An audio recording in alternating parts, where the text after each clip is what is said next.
Ladies and gentlemen, boys and girls, goyams and shiksas, senpais and kohais, dogs and cats. I don't even know. Like, you know, Nick, the problem is that every week it's like we do this podcast, and this is podcast like number 105, I think, right? And so, Jesus, there's only so many times that you can say, ladies and gentlemen, before you just you're tired of saying ladies and gentlemen. You want to be like, scumbags and bitches, welcome to, or like, I don't even know, but welcome, whoever you are, to the Rage Select podcast, where we're doing our Rage Select thing. This week, Nick is back.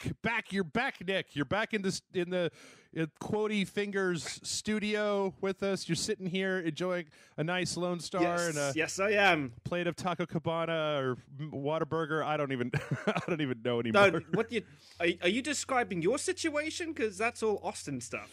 Man, I'm trying to make it seem like you're here with me. I'm trying to make it seem like we're not talking over Skype, like we're just sitting on a couch next to each other.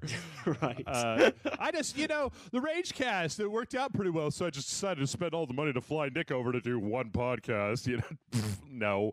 But I wish. Yeah. I certainly wish that.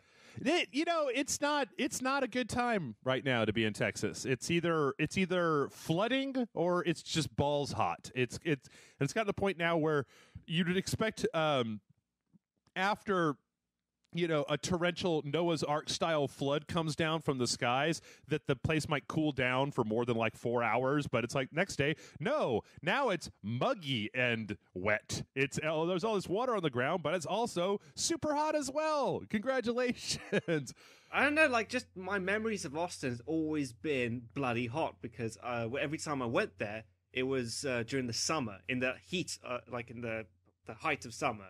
So I can't imagine Austin being anything other than bloody hot. See, that's the thing, is that we have a few days. I mean, okay, winters, I'm sure they're nothing like they are elsewhere, and then we have the spring, which is pretty mild. There's a few. The fall can be okay. There's a few times in Texas where it's all right, but for a good 8 months out of the year, it's just fucking hot, and you just go, oh, right, it's just going to be hot forever. Then one day you're like, oh shit, it's not hot anymore. But you know what? This is I honestly, Nick, consider even as I get older and older, I consider talking about the weather to be one of the most boring things in the world. And I think it's because my dad watches the Weather Channel. Like, he's that old man who just puts the Weather Channel on and then watches it. And he'll just watch. He's like, whoa, that front's going to hit Minneapolis. I'm like, Dad, you don't live anywhere near Minneapolis. What the fuck? Why do you care? Like, there's no weather coming at you. I'm surprised he even has the patience for that, because these days I just go on my iPhone and say, what's the weather like today? Okay, done. Just take 2 seconds to look at your phone. I think the sick ass thing is that he's been doing it for years, Nick. Like, he was doing it before you had the ability to look it up on your phone. Like, he was doing it with I don't understand it. And someday, you know what? I'm going to ask him. Next time I talk to him, I'm going to ask him. I'm going to come back to the show. I'm going to give you guys an answer. Dad, why are you, and I know it's not just my dad. I know that there are plenty of people's parents out there and grandparents who are just obsessed with watching the Weather Channel, and I just do not understand it, because for me, I'm one of those. I was listening to a podcast recently where they were talking about stereotypes of white people, and that white people don't know about, like things that other racial makeups think about white people. It was like, they're overly concerned with like camping and campfires and stuff like that. And I'm like, well, not me, but whatever. But one of the stereotypes they had was that white people don't dress for the weather. And I always say that is definitely, like, I don't give a fuck. I just go outside, and then I'm like, oh, it's raining. I go back inside and get a coat. But I don't go and be like, is it going to rain later? I should bring an umbrella with me. I just go, fuck, it's raining, and then go get in my car and then drive somewhere. But you know what? And I was talking about how much I don't want to talk about the weather, and spent like 5 minutes talking about the weather. So, Nick, I know. Yeah, you're more of an Englishman than I am. That's our thing. What have you been up to recently, sir? It's been as long since the last podcast between those two. But what have you been up to recently? Anything fantastic? Have you been playing any games recently? Hell yes. Well, I've been stuck in at The Witcher 3. I just absolutely adore that game, and I've cut off all social life just to dedicate to playing The Witcher 3. And so far, it has now become my new favorite game of all time. So it's funny. I was. It's good that you said that, because I've been having a hard time. Like The Witcher 3, I think that when it started, I was like, yay, a big grand open world and blah, blah, blah, and all this stuff. But I'm kind of getting to a point now where there's so many subquests that I feel like I should be beating them, but I'm starting to care less and less. And it's weird because it's something that I feel like I saw in Dragon Age as well, where it's like you've got this giant open world, but the amount of things in that open world there's so many things in that open world that I kind of just go, I don't know that I really wanted that much Witcher 3. Like, I don't know. I keep trying to get back into it, and I mean, don't get me wrong, like it should be my jam. It's, you know. Yeah, you ungrateful bastard. I know. You're given exactly what you asked for. I know. It's over here just like, yeah, CD Projekt Red, I'm afraid I'm going to have to lower your score by 2 stars because you've given me too much delicious steak, and I'm tired of delicious steak. You just need to. I was expecting like a normal size amount of steak, and you gave me all you can eat steak, and it's just too much steak for me. I don't know. I mean, it's like I keep going back to Splatoon and a couple of other, like Magicka 2 and some other games that are out there, because I think that what it is I think I had the same problem with Dragon Age, where I would go to play it, but I didn't even want to start it up unless I had like 8 to 10 hours to put into it. Like I didn't even want to open it unless I knew that I didn't have jack shit else to do, and I could just sit there and just for hours on end. I'll be honest with you. I mean, that's kind of how I felt sometimes when I was playing Skyrim, because a lot of the side quests you do, they do feel quite menial at the end of the day. Mm-hmm. Whereas The Witcher 3, like the side quests feel just as epic as the main storyline itself. I mean, like with the art direction and the cut scenes and the characters, I completely get lost in that game. And I try to do as many side quests as possible before progressing on to the main story, because I want to be like jacked up with my armor and have the best sword possible. Yeah, it's funny. I think that you get experience points and you get useful stuff by just kind of wandering around the map and attacking things, but it doesn't seem like maybe this is the place where it kind of loses me, because Skyrim is probably equally as big, right, as Witcher. No, Witcher 3 is bigger than Skyrim. Okay, but I mean, I guess from where I am right now, like I'm just in the not the opening area, but the first big area after that, and I've just got a ton of open quests. I haven't even. You just started it. Yeah, then. Well, I've been playing it for like 16 hours. I mean, that's the thing. Oh, dude, do you know how fucking long this game is? It's like 100 hours at least, if you take your time with it. Yeah, and maybe that's my problem, is that I just, because you're in the prologue bit. That's a prologue, mate. No, I mean, I'm out of that. I'm into like I'm into. I know that I'm into like the first area, but I haven't left it yet. I mean, I was just finding a few of the notice boards that I haven't yet like gotten all the quests from. But it may just be the fact that because I'm on such a schedule where it's like I just keep having to look at new games that come out every week. And like, on Monday, and we'll get to it, there was the announcement of XCOM 2. And I was like, oh, I never really played XCOM Enemy Within. And I bought it on like a Steam sale. So I like opened it up and I was like, oh, yeah, this game is really good. And then, excuse me, last week I had my new 3DS and I was like, that Puzzles and Dragons Super Mario Brothers came out of the 3DS. I'm going to get that and play that. And it's just like, oh, yeah, you could. It's just, there's just a lot of things, and it's easy to, like, there's like 6 different games right now that I could honestly sit down and play in like 12 to 14 hour chunks. And it's getting harder and harder, I guess, for me to just pick a favorite, pick one that I want to stick with, because I want to play them all. I need to clone myself and play all 6 games at the same time. I could be like, Jeff number 2, how is The Witcher 3 going? I could be like, good. And then it'd be like, Jeff number 4, how's you XCOM? You can't rush playing Witcher 3. You've really got to take your time with that. I mean, it's great for people who don't have that much money and then they want to make sure that they get their money's worth, and they certainly will with The Witcher 3. Yeah. So. Yeah, absolutely. But it's shit for a game reviewer, is what I'm saying. Yeah, it was one of those things. Yeah, it's just so goddamn big. It's so freaking big. Well, outside of that, have you done anything else? Did you see Mad Max? supposed to Yes, I did. Movie. I saw Mad Max. Oh, dude, that's one of the best movies I've seen in a long, long time. Those action scenes are just so epic. Yep. I just kind of wish that there was a bit more Mad Max in it. Yep. And not just even though Charlize Theron was really good as well. So watch that. And I've just been kind of working a lot on my project. Unfortunately, it's taking a little bit longer than I would have liked because the music that I'm using for the intro is my sister was the recording artist, and I have to get permission from the record label, even though my sister did the music, and it's taking a little bit longer than I would prefer. Oh, but once I get permission to use that, then straight out there, I'm uploading it. Cool. So you're close to getting your first video up. Yeah, and I'm already nearly finished with the second episode, and so hopefully it's going to become quite a regular thing. Nice. I know.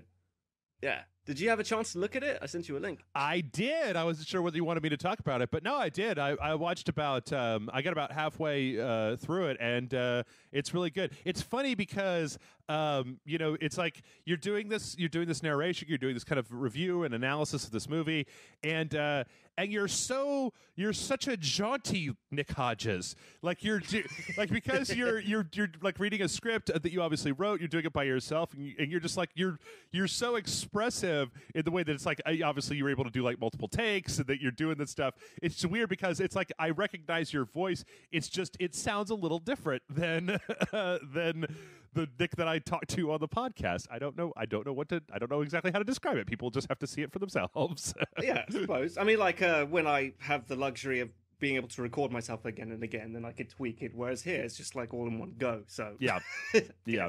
This is my normal voice. This is how I normally sound in a conversation. No, but it seems like it's going to be good. It makes me really wanted to. I've never seen the movie that you're reviewing. I don't know if you wanted to talk about what that is, or that you're talking about. But I've never seen it.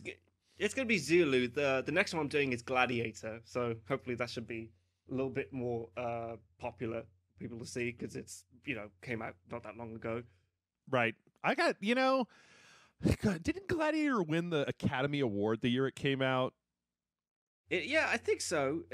I can't remember. I didn't research it, but it must have won a few. It was really big when it came out. Like, it's one of those movies that I feel like, I mean, I don't know. Maybe people that maybe our listeners can tell me because it came out in 2000, right? And I think I saw it like once or twice, and maybe like I caught it like once on cable after that or something. Like it was on. I was at my parents' house. It was on, and I was just like, I don't know. Let's just take a look at it. But it's not anything that I've never said to myself, you know what? I want to watch Gladiator. You know what I want to do today? I want to go rewatch Gladiator. It never really. Yeah, it won Best Picture. It won Best Picture. Russell Crowe won Best Actor. And I honestly I mean, maybe there's people out there that really thought it was like super, super incredible, but it was a return to the sword and sandals genre. I mean, like from the 60s, especially like the fall of the Roman Empire, Ben-Hur, kind of etc. So it did reawaken Hollywood's interest in producing historical epics. Because like after that, we got Troy, 300, The Last Samurai, films like that. So definitely got people's interest, and it's definitely considered like a big movie because like you watch The Sopranos and there's that one character he keeps referencing it and keeps pissing everyone off because he's so obsessed with Gladiator. I think maybe it's just that I don't have as much of an interest in just gladiators in general, because I remember like I watched Troy and it was like, this is all right, but I mostly would just go back to watch that one fight scene between the Hulk and Brad Pitt or whatever. But the Hulk and Eric Bana. Yeah. But I mean, Hulk, I'll tell you this right now. This is one of my favorite little games to play. Is I went back, I looked at the nominees for Best Picture. It was the 2001, the 73rd Academy Awards, and the nominees for Best Picture that year were Gladiator, Chocolat, Crouching Tiger, Hidden Dragon, Aaron Brockovich, and Traffic. And I'll say that out of those, I'll put on Aaron Brockovich in the background, like just to watch it, because I thought that was a really good movie. And then I've got a weird soft spot for like court stuff. So whatever. Yeah, that is a really good movie. That. But I think that if you gave me this list and you said pick one of these and you're gonna and we'll just send you a copy of it, it would probably either be Aaron Brockovich or Crouching Tiger, Hidden Dragon. The rest I could kind of. Actually, this is one of the few times I agree with the Academy Awards. I mean, most of the time I think they're bullshit, but people are still talking about Gladiator today, and it's still being held as the kind of limelight of historical epics. I mean, for fuck's sake, Ridley Scott has been trying to recreate Gladiator ever since. Every time you see a trailer of his, it always says the director of Gladiator. It never says the director of Alien or Blade Runner. They always talk about Gladiator specifically. I could tell you I'd much rather have a DVD of Alien or Blade Runner. But just I totally agree with that. Just to be a dick about it. You know what? Maybe maybe I should go back and watch it again. Because I think when it came out, that was the year 2000. What year is it now? So I was... I can't believe it's 15 years ago. So I was 22 when it came out. I was still kind of stupid. I mean, maybe I'll go back and watch it and be like, yeah, this is really deep, and I like it a lot. I remember at the time just being like, this? It was kind of one of those, really? Her? Okay. Yeah, just don't take the history too seriously, because take it with a pinch of salt, because most of it is bullshit. I pretty much assume that most historical epics are kind of full of shit. Like, my favorite thing to do every time I see one is to go immediately online and search for the go down to the Wikipedia page to like what was totally made up in this movie, and just be like, yep. Yeah. Well, that's good. I'm glad once you get that out, we'll definitely have to get your page, your channel and stuff out to the fans here so they can see your stuff. Thanks, and like I just wish I was able to do it sooner. It was just that fucking one track. Like, if I can't use that track, then I've got to use something royalty free, which is always worse. But hopefully within the week, it'll be up. You got a famous sister, right? You just be like, hey sis, can you just do me I am using her music. It's retarded because she's the recording artist, and the label is just like being they're just taking their sweet time, like the company she works for is called Psycho, which is like run by Simon Cowell, and she knows the guy just underneath Simon Cowell. That's perfect. I like it. Yeah. So this guy could overrule everyone, and it's still taking ages. It's so stupid. What I was suggesting is like, she's a musician. Can you just be like, hey, can you just write me an original piece, and I'll buy you a I don't know, bangers and mash, whatever you buy somebody. A pint of warm lager and a filthy piece of newspaper full of greasy potatoes. Like, is that how you get a favor in Britain? That's what I like to think. I've been there. But I still don't know. Like, what do you trade your favors for over there? Like, a pint. Okay, yeah, a pint is usually a good thing. Okay. Well, my sister's quite classy since she plays the cello, so it would be like a bottle of wine instead. A pint of wine. Just I'll give you a pint of wine. Solid pint of wine, and then I was like, I got you a box of wine instead. She's like, oh, classy. Nice. I tell you what, the whole that inside that box of wine here that you get here, and I don't know if they sell them. They probably sell them all over the world. I mean, I don't think it's necessary. I don't know. It could just be the United States is the only place trashy enough that we put a box full of wine out there. You got cheese in a can. I wouldn't put it past you. Yep. We do all kinds of horrible things to food.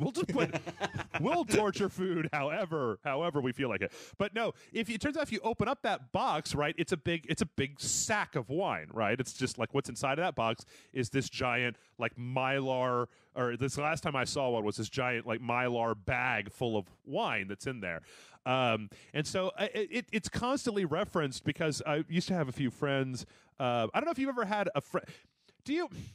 Okay. In Britain, do they have the thing that is called tubing, Nick? Do you guys probably don't tube? No, that is totally an American tradition. Okay. So because I know that we have some international listeners, for those of you who don't know this, I'm not really into this, but basically what people will do is, and it seems like it depends on where you live, I guess, is what people will do is they'll go up to like one of the rivers here in town, and they'll find a river that's running fairly lazily that goes a long distance, and you just get a big inner tube, and then you just sit in the inner tube and you just float down the river and get drunk, basically. It's just like it's like hanging out with your friends at a bar, except you're in water in your swim trunks doing it. And I don't know, I guess everybody just pees in the river because I know that drinking has a lot of peeing like connected to it. So I guess that everybody just. But well, there is a hole, in the donut, so you could do other things as well.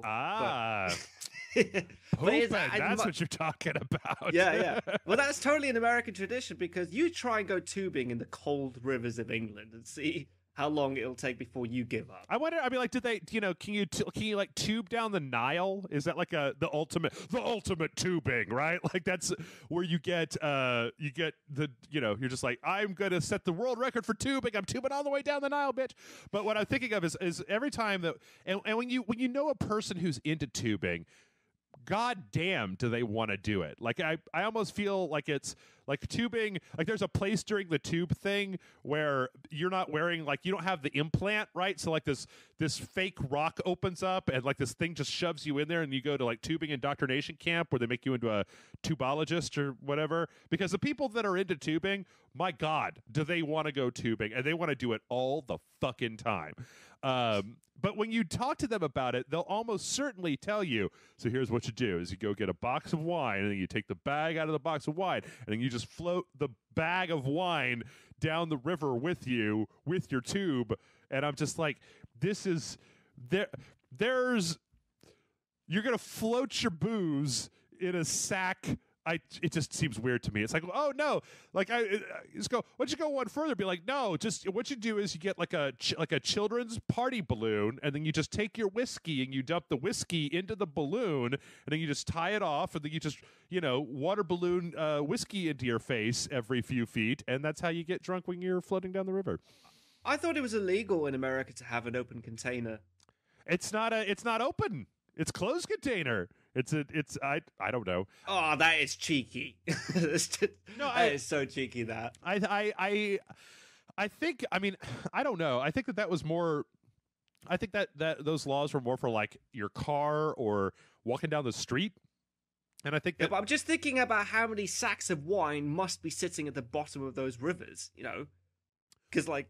I know that I'm quite a clumsy fellow when it comes to drinking, so, imagine me trying to stay afloat. I'm going to drop that sack of wine. I'm kind of worried. I'm kind of worried that whatever river you're in is just going to be basically half made. I mean, I guess the fact that it's a river and it's always moving means that the urine and the semen and the blood and the wine and the used condoms or whatever is all just washing down somewhere. But yeah, you got to wonder, Nick. Like, there's got to be an endpoint, terminus to that water where there's just a beaver dam made up of like Mylar bags and empty Lone Star cans, and probably not, because they're so shit-faced that they can't even build their dam properly. So there's half a dam and a bunch of fucked up beavers. Like I'll get to it tomorrow. I can't. Every time I swim in there, I get drunker. I can't do it.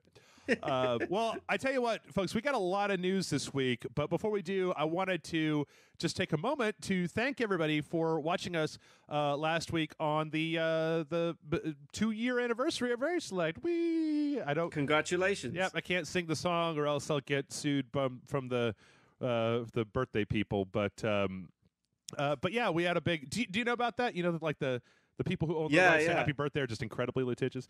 When the fuck did they get those rights? I think they've always had them.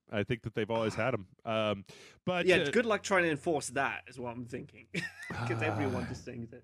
Yeah, well, I think it's if you sing it on the air in any way, shape, or form. But anyway, thanks to everybody who showed up, and thanks to everybody who donated. As we made $4,300, which we had a pretty big tax bill that was coming due, and this is definitely helping us keep our head above water. I'm trying to do some new stuff. Like I've got some shirts that are kind of halfway. It's like 3/4 of the way done that I'm going to definitely want to get out there for folks to purchase. I think I might want to start doing, if I can learn how because I don't, Nick, you'd probably be shocked at the amount of at how little I know about how my own website works. Like, we had a webmaster, and it was like, oh, okay. And I would just tell him, I'd be like, hey, can we do this? And he'd be like, yep, done. And now people are like, you should change this. And I'm like, I wouldn't even know where to start. Like, I look at this thing, and it's like a deadly machine that I only know how to operate 2 levers on. The like, make a new blog post the new blog post, make a new blog post, post a new blog post. Like, I don't know how to do anything outside of that. But yes. Well, that's a shame. You're my go-to guy in situations like that. I'm like, Jeff, how do you right? How do you get the YouTube channel to launch? And you're like, oh, don't look at me, mate. Yeah, like barely keeping Rage Select up. Yeah, I know something about Photoshop, but other than that, no. But thanks to everybody who showed up. A big, huge, epic, a ginormous thanks to everybody who donated. I mean, I swear, Nick, it was like we got like over $1,000. I think like within the first 45 minutes we were on the air, and I'm always just blown away. Like, the thing is that Rage Select doesn't have as many fans as other websites. We just don't, But the fans that we have, you motherfuckers are some quality ass fans, because when it comes time to loyal. step up, Definitely loyal. Yeah, you guys will watch anything. We put up a video for Farming Simulator 15, the premier simulation of being a European wheat farmer, and you motherfuckers watched that. And, like, I was amazed. I was like, no, this is it. This is the one. This is the one where I'm going to put it up, and it's just going to be 0 hits. But there's going to be a ton of comments that are just like, Jeff, go fuck yourself with this shit. Wait a minute. You're playing a fucking farming game, and you're ignoring Witcher 3. No, here's the thing. I gotta. No excuse. No excuse. I put up. We did 4 videos for The Witcher 3, but, like, the thing is that, it's one of those things that it's kind of hard to explain to people a lot of times, is that every week we have, we have 2 dojos for one game, 2 dojos for another game. We have an Indie Friday. We have a Sequential Saturday where we play Mass Effect 2. We have to stream something on Sunday. John and I do the Super Awesome Video Game Show. And then we've got we have to get another game. So, I mean, take Mass Effect out of there because it's the same game every week, but we got to get like 6 new games every week, because we don't ever go back to old stuff. We have to look at what's coming out in a week, and we have to fill essentially 6 slots with games. And it's some weeks it's goddamn hard, man. Like, it's just, you look at, did you ever see the trailer for that game Hatred? It was just like, no, I didn't. Some dude in a, like, the intro for it was just this guy in a big trench coat. He's just like, this world is full of scum, and it's time for me to fucking cleanse this world of the filth that it inhabits it. And then it's like he goes out the front door and he just starts shooting people, just like regular people on the street, and he's executing them, and it's all this blah blah blah blah. Big controversy. Is this like Bowling for Columbine or something? It's more like the original Postal. It's a game like Postal. And, that game came out this week, and when I saw the trailer, there was kind of a big kerfuffle about it, because people were like, it's not, there's no plot, there's nothing clever about it, it's not taking itself seriously, it's just this very self-serious, just like, I gotta murder them all. But, I look at what's come out this week, and I just go, well, shit, man, there isn't really a whole lot else to look at, so, But anyway, back to the Ragecast. They shaved my head, Nick. I'm clean shorn. I've got no hair left. Wait, you mean like beard or hair? Hair. Actual hair. I got the Max Payne 3 look going on, where I got the beard, and the beard just comes to a stop. It's like reverse. Is it sideburns. on your face? Can I see this on Facebook? I think somebody tagged me in our friend John Sitton, who does a Super Awesome Video Game Show with me. He took a picture of me, because I took my shirt off to here, I'll send you a picture on Facebook. All right. I took my shirt off because I didn't want to get hair all up in my shirt. And when I got done getting shaved, he took a picture of me from the worst possible angle with my big flabby chest, with my shirt off and my head shaved, and I got this dumbest look on my face of all time. I look. Jeff, you got to post this up with this podcast. This is quality gold. If you look at the comments, you can also see Kristen had one where I was making a face where he's halfway through. I'm making this really stupid face, and you look so pretty and innocent there. I know. Yeah, and it's a really terrible. Like, I'm like, you could have. I was a little drunk, or else I would have sucked it in a little bit. I would have just tried to not look like a big flabby pasty baby man, but a big flabby pasty baby man is kind of what I am. So now I've moved over. I'm starting a new chapter of my life, Nick, where I'm going to shave my head every week, and I'm just going to stick with the no hair for a little while, see how it works out. But you hang in there, and you can go as this for Halloween. You could actually go as Max Payne. I could. It'd be real easy too. Just put on a Hawaiian shirt and get a gun, get a fake gun, and just be like, I'm Max Payne. And people are like, who? And I'll be like, yeah. But yeah, so big thanks to everybody who contributed. We had a really great time. We're gonna have another Ragecast. I mean, I think that we all have a really good time doing it. It's like people just come over to my house and drink, and then we live stream it. It's all live action, some video games. And I think that we're gonna try to start from here on out doing them at the end of every month. So tune in for that. And also, you know what? Tune in, guys, for we talked about on the last podcast. I don't think I'm going to go to E3 this year because it's a lot of money, and we're kind of in a little, little financial, not troubles, but just it's a little hairy, and I don't want to spend money on something like E3 when I could be spending it paying people that work for me, right? So, but we should be doing the same thing that we did last year, where we're going to put up a nice E3 webpage, and we're going to stream everything, and then I'm going to try to get everybody in to do daily podcasts like we were doing last year, where just every day we get somebody to come in and comment on the news of the day, and I'll spend the day chatting and hanging out with people and talking about all the stuff that happened. So definitely tune in. I think it's the 14th, like it's the second week of this month, or the third week, something like that. You're not doing like a live stream or anything, right? I probably won't be, just because it's the thing is that I could.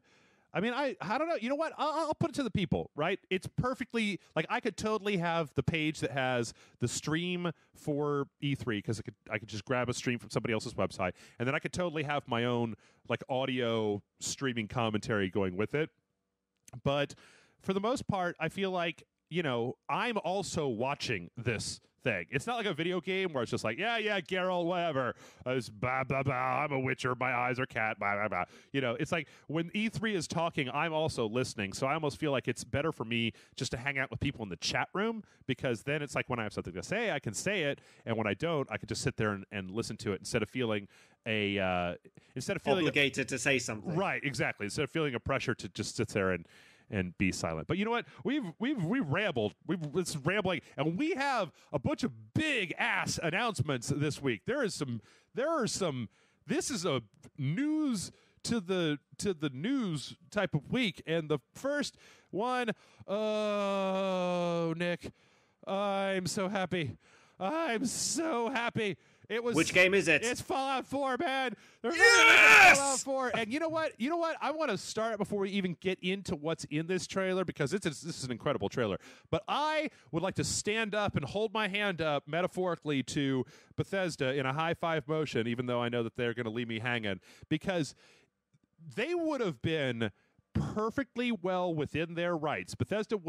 No one would have complained even a little bit if this trailer had just been this very beginning part, and then there had just been like a big explosion that said, we're going to show you more E3 this year. But no, this is one of the most packed with things announcement trailers I have ever seen. There's so much going on here. Like, there's so many things to look at. There's so many like hints to what's going on. And the whole thing just looks so beautiful. This is, for me, what a teaser trailer should be. Like, not this 15-second crap, but you actually get an understanding, like a slight taste of what this game is going to be like. Yeah. And then the real trailers where you have the storyline progressing. But already, we can kind of see what's going on. Like, it feels like a direct harken back to Fallout 3. Like, with the vaults and everything like that. Mm-hmm. Well, I think did it's you get okay. that? Yeah, no, I mean, that's, I guess, did you ever play Fallout 1 and 2? Of course. Oh, 1 and 2? No, that was before my time. Okay, because I mean, playing video games. most of the Fallout games have been about the vaults. So, the first one was you were in the vault, you came out of the vault. The second one was you were like the son of the vault dweller, and so that one was a little bit different. But then the third one was, you're coming out of the vault, you lived in the vault all your life, and you're going out. And this one, okay, so let's just go. We can start from the very beginning of the trailer. We got this interesting intercut, like it pulls out of the please stand by, the television that we've kind of seen that, like that was on the loading screen of the original Fallout, and it kind of pulls out to this ruined house, and there's all this just stuff, and there's this dog walking through. Also, I'm gonna say, that's a good looking dog right there. I mean, I don't know if the dogs in game are gonna look like they did there. Well-fed dog. Yeah. But that's it's a very convincing ass dog, I guess is what I'm saying. And it kind of cuts between this burned out husk of a house and then like seeing that same thing in the past before the apocalypse, where you see, Mr. Handy, you see a family, you see a baby, and then it kind of starts cutting forward, and you start to this montage where you see one of the coolest things that I saw was I like the idea of, because you remember in Fallout 3 they had that whole level where it was like a simulation of before the apocalypse, where you got in that machine and the crazy guy was. That was DLC, I think. No, it was part of the main storyline. That was like towards the end of the game. Yeah, I remember it. That game when did that game come out? 2008. Oh God, that's a good question. I don't know the exact date. I'll look it up here. But what one of the things that I really like about it is that I like the idea of seeing. I mean, I like the idea of seeing more of that time. 2008. Of seeing more of the world before the apocalypse happened. But as this goes on, it's kind of like you seeing the same areas kind of before and after. They got Ron Perlman to come back and do the voiceover narration that he's done for all the games, and I like the way that they worked the war never changes line in there. Like it's just so, and the music behind it's the Fallout music, and it just makes me want to go play Fallout, even though I did for 3 hours a few Sundays ago. Like I love it. I can't believe it's been 7 years, but like the graphics have definitely improved, but it still feels like Fallout. Mm-hmm. You know what I mean? Like, there's still a hint enough of the old game to be present here that you just get pumped up with nostalgia, but also just be amazed by all the new graphical changes there are in the game. Well, what's really cool about it is that all the entire style is the same as Fallout 3. It's just that everything looks like 6 times better than it did in Fallout 3. So like you're seeing the Mr. Handy right in the beginning. We've seen those robots in Fallout before, but this one just looks great. And you're seeing a dog meat in Fallout 3. Looks great. The people look great. The vaults and the power armor and all that stuff looks great. We definitely know. I'm starting to wonder where this is set. They may, by the time this podcast comes out, they may have actually talked about it, but like, because there's a place where they have a kind of like it's not actually a Washington monument, it's like a small Washington monument in front of like a small, looks like a Jefferson Memorial or something like that. Like, so I'm pretty sure it takes place in Boston, right? Does it? Is that what I haven't been? I think that's what I've heard. I haven't been keeping up with it, but they got this pirate ship, and they've got one of the things that is incredibly striking about this is the size of the cities that you're seeing. Like, there's a few different shots where they're inside of cities, and the cities just look huge. Whereas even the big, I mean, I guess Rivet Town in Fallout 3 was kind of the biggest city. I mean, you had the DC wasteland, right? But that was like a bunch of different little subsections. Like, it wasn't a city. I mean, you had Megaton and Tenpenny Towers, and I'm trying to think if there were what the other big cities were. The place where they had the ant annihilator or whatever, and they were more like towns, really. Yeah. I mean, like the impression I got with Fallout 3 was it was kind of like feudal states that you would find typically from the medieval ages. Mm-hmm. So I don't know if there's going to be a real city in this game, then I'm guessing maybe it really is set after Fallout 3 when things improve and people could start congregating again in larger areas. Well, from what I know, oh man, that was a deathclaw. And from what I don't know anything because I really kind of want to go into this with just the official stuff. Like, I don't want to read every single little tidbit. I really just want to get this game in my hot little goddamn hands right now. I hope the fuck this game comes out this year. I really hope that it isn't coming 2016. Doubt it. I doubt it. I know it's gonna be right, but I don't want it. You know what they're gonna do? They're gonna like announce a date, and when that date arrives, and they're gonna fucking delay it because it's Bethesda. There's gonna be all sorts of bugs until finally they patch it up and then release it. Yeah, but what I can say is that I think Fallout 1 and 2 were loosely connected, but Fallout 3 I don't think had really any connection because Fallout 1 and 2 were on the West Coast and Fallout 3 was in DC. I don't know if they ever talked about the whole, because Fallout 3's plot had more to do with the Enclave, I guess, and Fallout 1 and 2's plot had more to do with the super mutants. So I wouldn't be surprised if this has nothing to do with If this has absolutely nothing to do with this is other definitely ones. in the East Coast. I mean, I'm just guessing here because from the statues we see in the trailer, it does feel like it could be maybe Philadelphia or Boston or something like that. So. Who knows? Yeah, I wonder how far it is. Like, I think, one of the things that I think is really interesting about the whole post-apocalyptic genre, right, is that I feel like a lot of times we have a tendency to stay in the same kind of overall time period. So, like, all these Fallout games, most of the Fallout games that I've seen have seemed like they could all be taking place kind of similarly. Like, they had the big bomb drop. You're a certain amount of time after that. There have been these kind of ramshackle civilizations that have come together, and then you've got a vault dweller kind of coming out into the world and interacting with it for the first time. I'd be interested in seeing them push that forward ahead, right? Like, and I think that'd be great if that's what we're seeing in this trailer is actual, like, not just like we've made all these dumb houses or whatever, but the people are moving towards actual honest God societies, more like, dare I say it, Fallout New Vegas, where it seemed like the factions there were a lot more solidified than they were in Fallout 3. Or you have something like Rivet City, right? But everything in Fallout 3 felt like a stopgap measure, and I think I'd be interested in seeing places that are a little bit more developed, places that have restarted their industry in a way, that have tried to get more civilized than they were before. But Fallout New Vegas, that was like the only game that I ever reviewed that I never actually played. Oh, yeah. If you think about it. Do you remember how many bugs that game had when it released? I don't want to get into Fallout New Vegas because it's going to be... I didn't like Fallout New Vegas very much, mostly because of it wasn't the way that I wanted to play Fallout. I want to play Fallout and be a wasteland super god. I don't want to be hobbled by a bunch courier. Okay. And he gets shot by Chandler from Friends. It's it's talk about low, mate. It's not really that. Like, the thing that the thing about Fallout New Vegas, and the thing is that it's not anything that's like.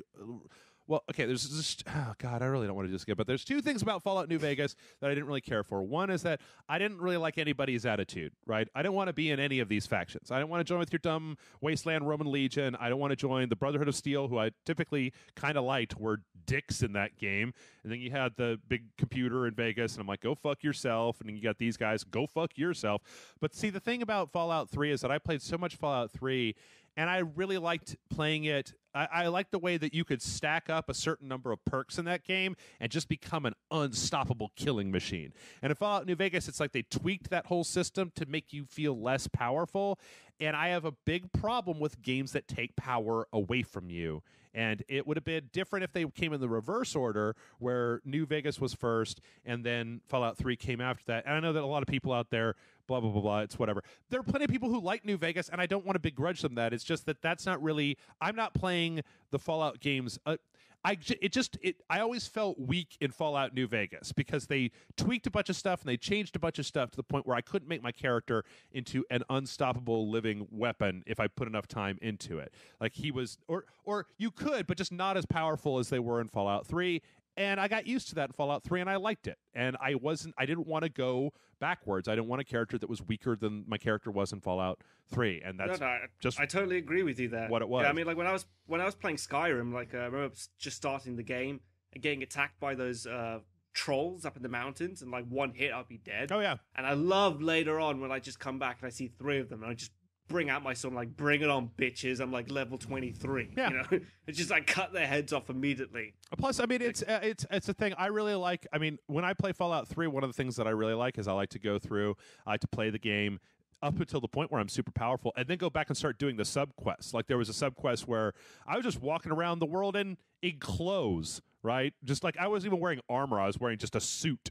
And I walked into, there's a subquest in Fallout 3 where you walk into a town full of cannibals, right? And everybody's all happy and cheerful, and they're fine, and they've got a dark secret, and you find a basement. In the basement, there's all these bodies hung up and slaughtered and stuff, and you come out, and the whole town's there. They're just like, well, are you going to join us, or are we going to have to murder you? And I'm like...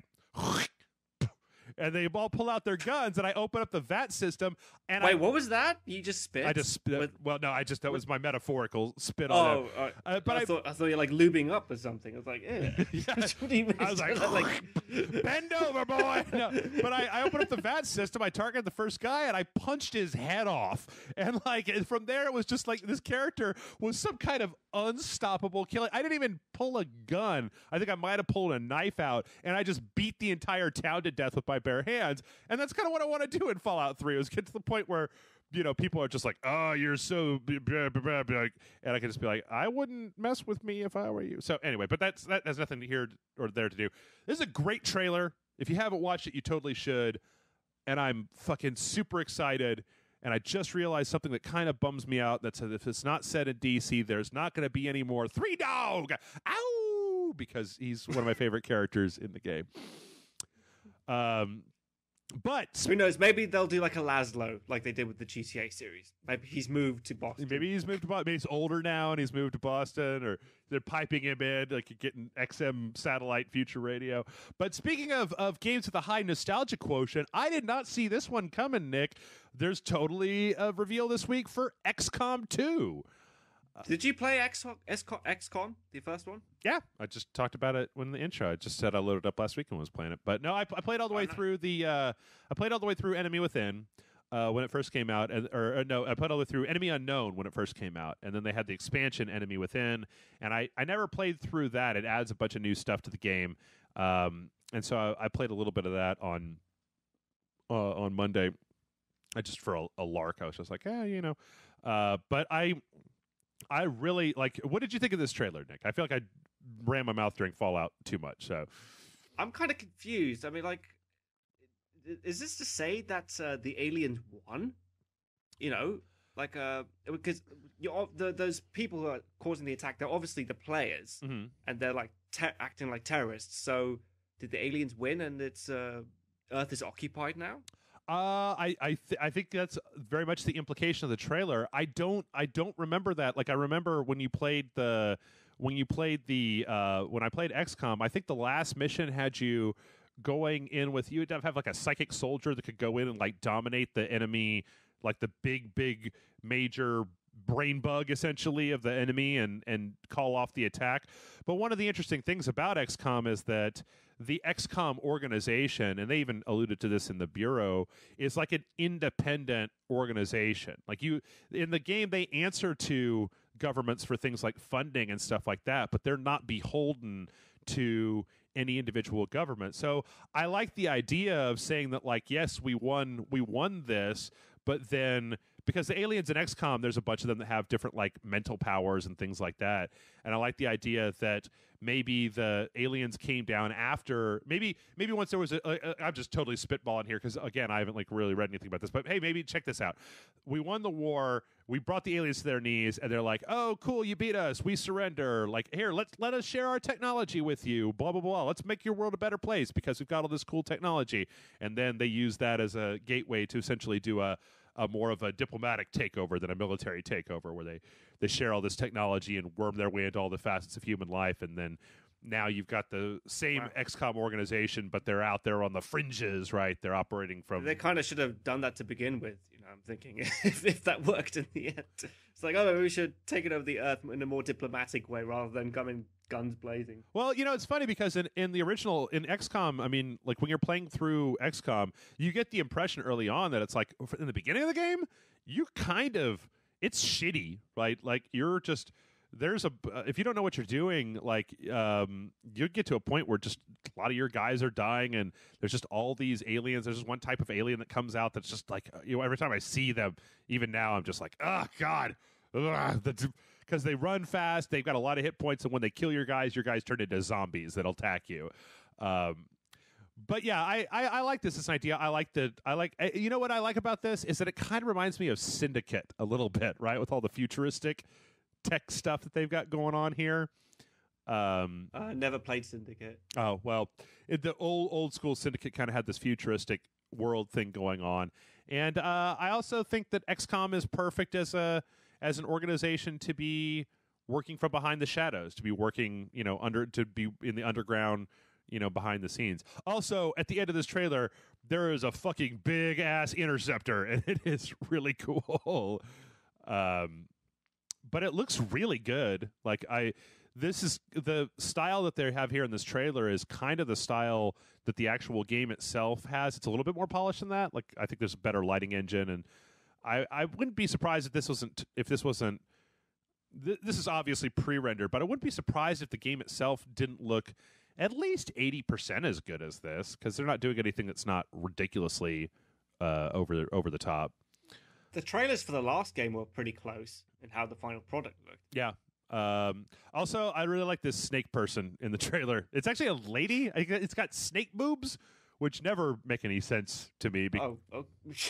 You managed to find the time to look at the plumbing, while she was like killing that one guy. Well, she wraps herself around him, and she's got like the individual boob plating, and it's always a thing. I think my brain always recoils whenever there's a lizard with boobs, and it's because when I worked at Sony for Star Wars, people were constantly asking for the Trandoshans, the guys that I think it's Bosk is, in Empire Strikes Back, where they got the bounty hunters, that one big ass lizard guy. He's just like, yeah. So that's Trandoshans, right? And when you in playing Star Wars Galaxies, you could be a Trandoshan male or a Trandoshan female, and Trandoshan females don't have a slider for boobs because they're fucking lizards and they don't need mammaries to feed their young with. Like, it's at that point, boobs on a lizard is only for people that are into lizard porno, because there's no possible biological explanation for lizards to be breastfeeding their young.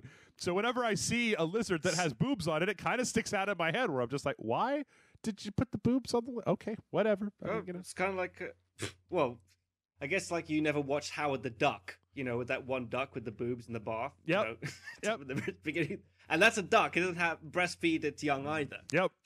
Nope, I've seen those duck tits before. It's one of those things where once you start thinking about it for 5 minutes, every so often you'll see like some depiction of some kind of animal that has tits, and then you think about it for 10 seconds, and you're just like, why? They don't need. Okay, never mind. Whatever. But you know what? We got a lot more trailers, so we need to keep going. Our next trailer up is Rise of the Tomb Raider, the Aim Greater trailer that came out, which, in almost direct opposition to the Fallout trailer, shows us kind of next to goddamn nothing. I was just about to say that. It was just Lara Croft narrating and climbing up a mountain. Yep. Whereas the last one was just her narrating in a shrink's office. Yep. That's a shit teaser trailer. Yep. We need to see a little bit more about what's going on. I'd like to, hey, call me a crazy man, Nick, but I'd like to see the actual gameplay engine. I mean, I don't know. Maybe it's going to look like it did in this and the other trailer, but like this shit all just looks like blur pre-rendered cutscenes to me. And as far as I'm concerned, look, I don't want this to sound like I'm like jaded or anything, right? But all she's doing is climbing a big icy mountain. And she slips, and she almost dies, and she manages to hit the rocks. And this has nothing to do with whether it's Lara Croft or whatever. It's just like, that's all that happens in this trailer is she's climbing a mountain, and then, ta-da, she climbed a mountain. And it's like, okay, great. That's like a sentence in the novelization of Rise of the Tomb Raider. Then she climbed a mountain. Maybe two if you want to go, it was hard and shit, right? Like, but that's... But I mean, I like the last Tomb Raider game. I liked it a lot. This is exactly what we were talking about with teasers. Those trailers were so much better. I mean, like I remember in the first Tomb Raider game, like you saw her being tied up in a cave. She's upside down. That created like suspense. You didn't know what was going on, and you felt fearful for this character. Yep. And there was like a bit of gameplay in it. This is fucking nothing. Yep, I agree. It just kind of nothing. Yeah, just there's really not much to say about it. It's a lady. I mean, hey, okay. Again, I'm going to reiterate. This is a real nice looking trailer. It's very beautiful CGI. It's very well put together. But when you break it all down, what it is some lady climbing up a big icy cliff, and that's about it. And it's like, okay, I need more than that, because at the end of Tomb Raider, at the end of the Tomb Raider reboot, she abandons all of her friends. She's a big badass now. She walks off in the distance like, I am Lara Croft, and I'm gonna came here to kick ass and chew bubble gum, and I'm all. And then she goes home and sees a shrink. You know, right. Well, That experience. Hey, man. She retreats into herself immediately when she gets home. I think that if you wanted to make a plot point out of the fact that she's got some fucking PTSD, I think that's kind of refreshing because we don't get to see, Nathan Drake's horrible drinking problem when he's not. I was just people. about to say that, yeah. Considering how many people he's fucking killed, but he always just laughs it off. Right, and I think I like that because I liked the character progression of the Tomb Raider game. I like the idea of showing us of her transformation from this girl who's not helpless, but she's just she's just new at this, and then she kind of little by little gains her footing and becomes Lara Croft, Tomb Raider, right? And I think that having a bit of like the psychological implications of what that means, I think that's great. I would rather have seen another trailer with her talking to a therapist than climbing up the side of an ice cliff. But that's pretty much all there is. And you know what? We're going to move on because, again, we're so fucking behind. Every time with you, Nick, you and I just get to fucking talking. And just with the king of rambling. Yeah. So I didn't make you watch this, but there was a small Nintendo Direct. And I know that you're not a Nintendo guy, but there was a bunch of different... there was a bunch of announcements, and so we're just going to kind of go over them fairly briefly. So this is called a micro Nintendo Direct, and it was the fucking robot guy that they have that does their shit. He's so stiff. He was teeny tiny on a desk. That was kind of their gimmick. So Let's go. Chibi Robo Ziplash is a side-scrolling game. Coming to, I believe, the 3DS, and this is in the Chibi Robo series, which I will be quite honest, I have never played before. Apparently it was a GameCube game, and then there was also a DS game. It's about this little 4-inch tall robot that goes around doing stuff, and he's adorable and blah, blah, blah, blah. And honestly, I could fucking care less because it looks like another Kirby. I mean, I'm sure it's going to be a very well-made game, but I'm just not in a big way into...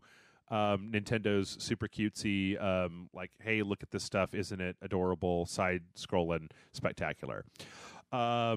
Next up, Dr. Mario Miracle Cure was announced and then immediately available for the 3DS, and a thing that I feel like Nintendo has been doing a lot recently, where they'll come out to one of these Nintendo Directs. I think it's really smart, Nick, because I think it's exciting for us to live in a world where when a company does these announcements, that sometimes they can just be like, you remember there was a E3 a few years ago where they announced, what was it? There was like a PlayStation 3 game about like a bird and a fish or something. And then they were like, and it's available now. And it was like, as we're on stage, they made it available on the PlayStation Network. You get it right then. I like it when they do that stuff. Unfortunately, I've never really been a fan of Dr. Mario, so I can't really speak to that. Apparently, though, this is a big one. It's got Dr. Mario. It's got the Dr. Luigi from last year built in. It's got a multiplayer co-op mode. It's got a new thing where you can. It's got both a multiplayer co-op mode, a multiplayer adversarial mode. You can apparently, from what I was seeing in the thing, somehow, some people, some way, you're able to play two games of Dr. Mario on the same DS, maybe, or I don't know, maybe it was you're hooked up wirelessly and then you're just seeing the other person's screen. But it's a bunch of Dr. Mario. If you're fucking into Dr. Mario, it's a whole bunch of Dr. Mario for your Dr. Mario, Dr. Mario, Dr. Mario. It's got a new thing where you fill up a gauge and then you get these things to let you fuck other people. I've never really let you fuck other people. What? Well, if you're playing adversarial Dr. Mario, so they've got a new little gauge on one side that when you fill it up and it gets to the top, it'll give you some special little things where you can either blow up a section of pills and viruses, or you can like erase a whole line, or you can kill everything of a certain color or something like that. And then you can also, there's some tools that you can use to, when you're playing against somebody, to dump shit onto their screen to fuck them in co-op. You could you could turn that off. Great. That's pretty much it. I'm, like I said, not a huge fan of Dr. Mario, so it didn't mean anything to me. Whatever. It looks fine, and it's one of those things, if you're a fan of Dr. Mario, go pick it up. I'm sure that is great. Also, they're putting out a amiibo for that Chibi Robo thing, Chibi Robo Ziplash or whatever. Of course they are. Yeah. Wouldn't put it past them.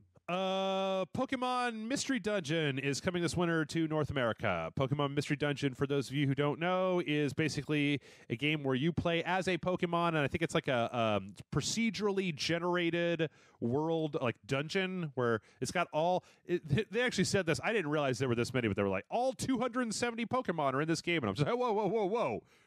There are 270 fucking Pokemon? I know that the whole motto of Pokemon is gotta catch them all, but go fuck yourself, Pokemon. I'm not catching 270. But I'm kind of interested in playing Pokemon Super Mystery Dungeon because it's procedurally generated roguelike where you get a Pokemon and then you build a team and then you go into a dungeon and you get stuff, and great. Sounds great. Mario and Sonic are coming to Mario and Sonic at the Rio 2016 Olympic Games. It's coming out in August of 2016 for both the 3DS and the Wii U. I think they said that they're going to have rugby specifically on the Wii U, and they're going to have golf specifically on the 3DS. I don't know why.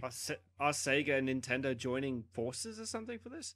Oh, they've done it before. I'm pretty sure there was another like Mario and Sonic at the Olympics game, but it's basically a bunch of Mario characters. It's like one of the Mario sports games. A bunch of Mario characters, a bunch of Sonic characters together doing a bunch of kind of like track and field. Like imagine if Track and Field 2 had Mario and Sonic characters in it, and at least that's what I think. I've never played one because I'm like, why? But it's fine. I'm sure it'll be a well-made game. Again, everything that Nintendo makes is very well-made. It's just, for me, it really comes down to, like, do you care, yes or no? Do you care? Check one, Y or N. Next up, they talked about how as of the airing of the Nintendo Direct for Splatoon, they put out, you could get the Nintendo Zapper as one of the weapons in Splatoon. They also introduced a new stage, and then they also introduced rank battles, since now people got up to level 10 in the first week that Splatoon was out.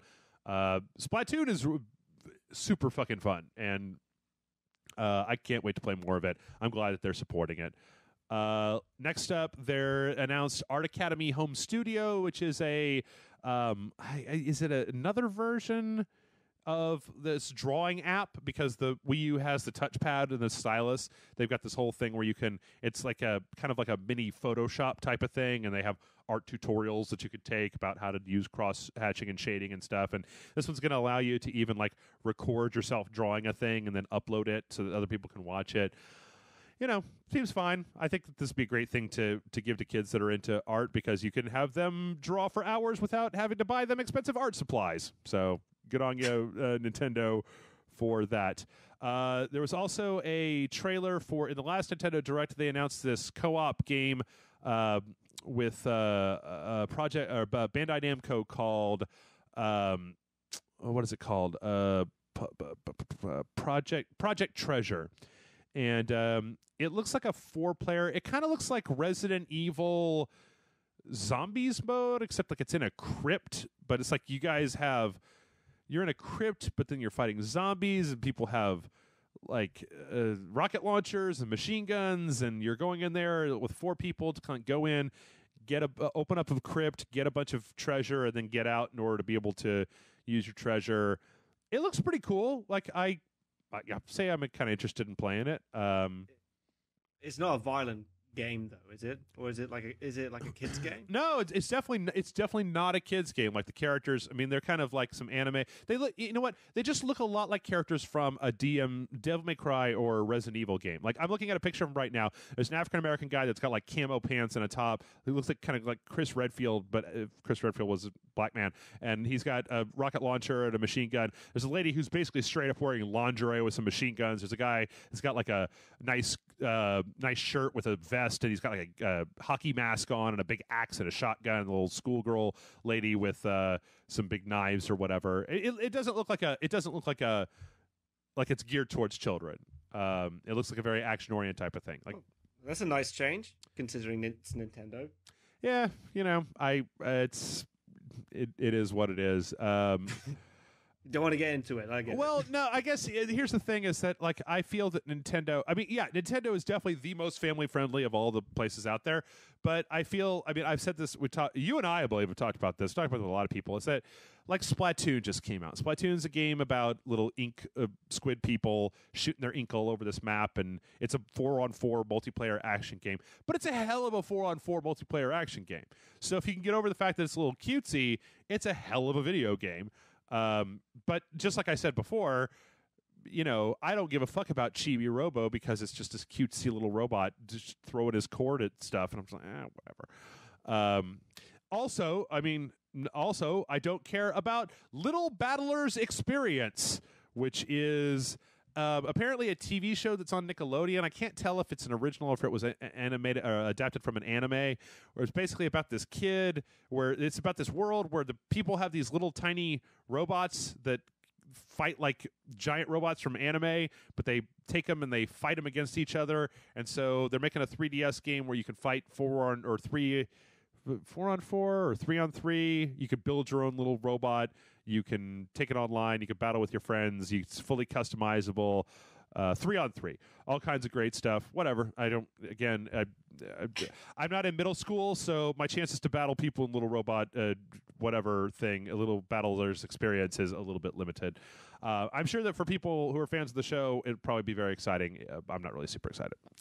Let's see. In Puzzles and Dragons Z and Super Mario Edition are getting some unlockable worlds, and Mario's getting some unlockable worlds, and Puzzles and Dragons Z is getting some new content drops every week, which is good because I like the idea that Nintendo's continuing to support their games and that they seem like they're way more interested in throwing out some free DLC to keep people playing their games than a lot of other people, and I can't say anything bad about that. I've been playing Puzzles and Dragons Z and Super Mario Edition, Puzzles and Dragons Super Mario Edition.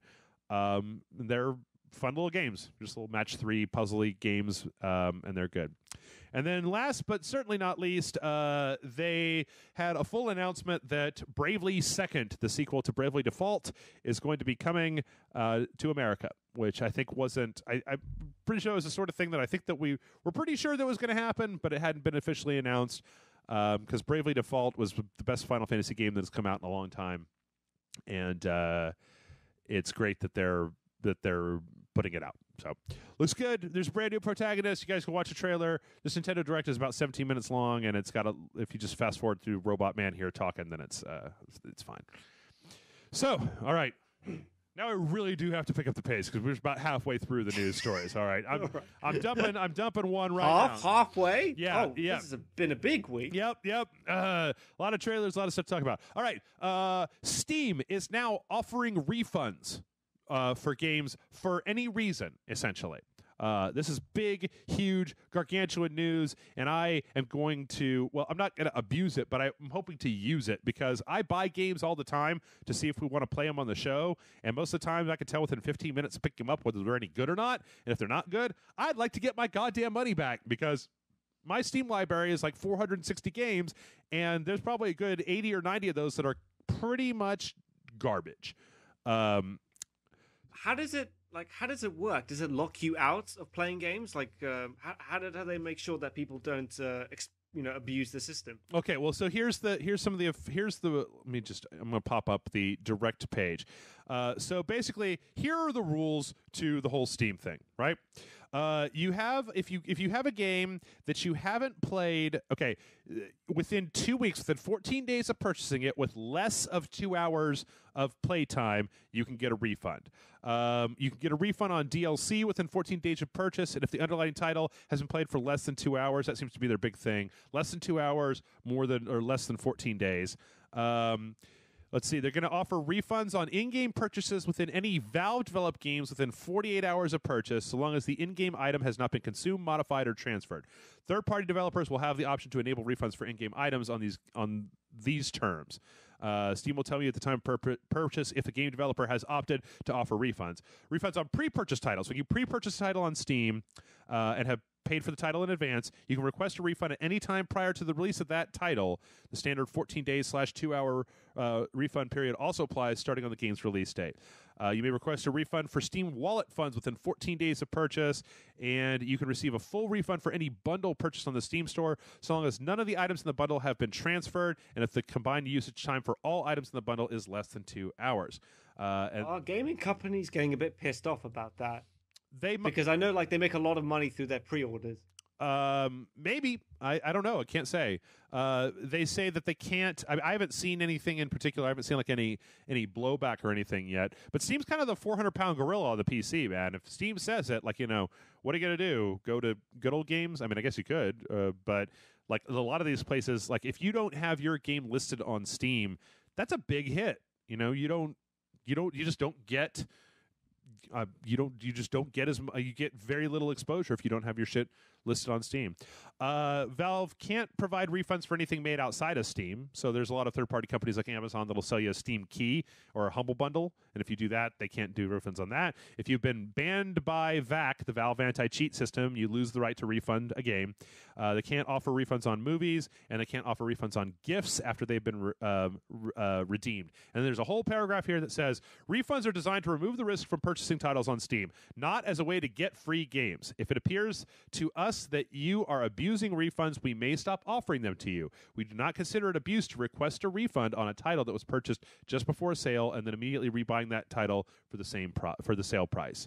That's interesting because that means that if you bought a game but you haven't played it yet, and then if you haven't installed and played that game for the whole 14 days, 2 hours time span, and then it goes on sale, you can redeem the game for its original price and then buy it for the sale price so that you're able to take advantage of the sale. That's really interesting. The only thing that I don't really entirely like, and I haven't even tried doing this yet. The only thing that I don't really like about this is that you essentially have to create a trouble ticket in order to request a refund. So I might try this out in the next few weeks, but I think I have been a fan for years, Nick, of giving people the opportunity to get their fucking money back if a game is shitty.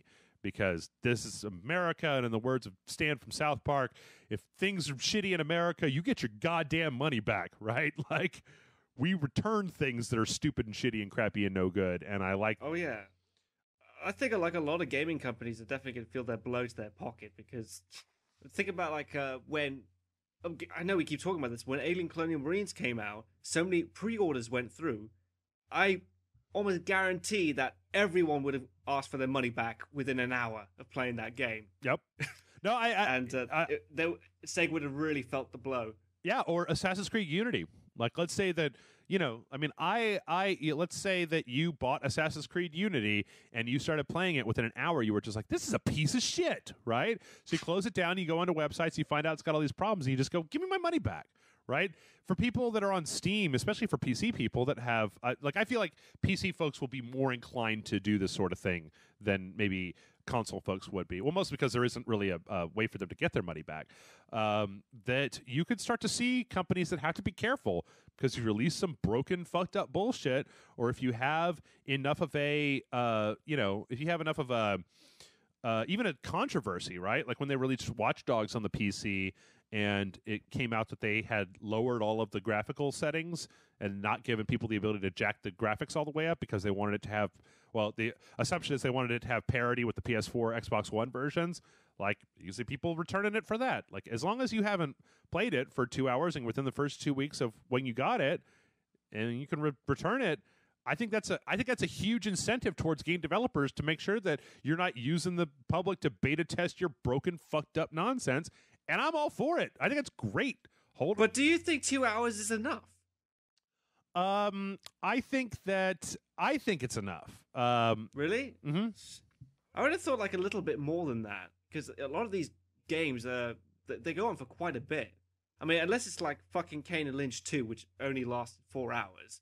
I mean, I really think that 4 hours would be a better amount of time to accurately assess whether it's a game worth keeping. I think that I mean, if I had to make a guess, the only reason that I would suggest that it probably wouldn't be that is because there are a lot of indie games out there that you can totally beat in 4 hours. Smaller games that you could totally just play all the way to the end in 4 hours and then return them. Okay, I mean, like make exceptions for those kind of games, but for the vast majority, I think you need a little bit more than just 2 hours. I think that if you're going to see something, if you're going to be playing a game that has something wrong with it, you're probably going to start to get an inkling in the first hour that you're playing it.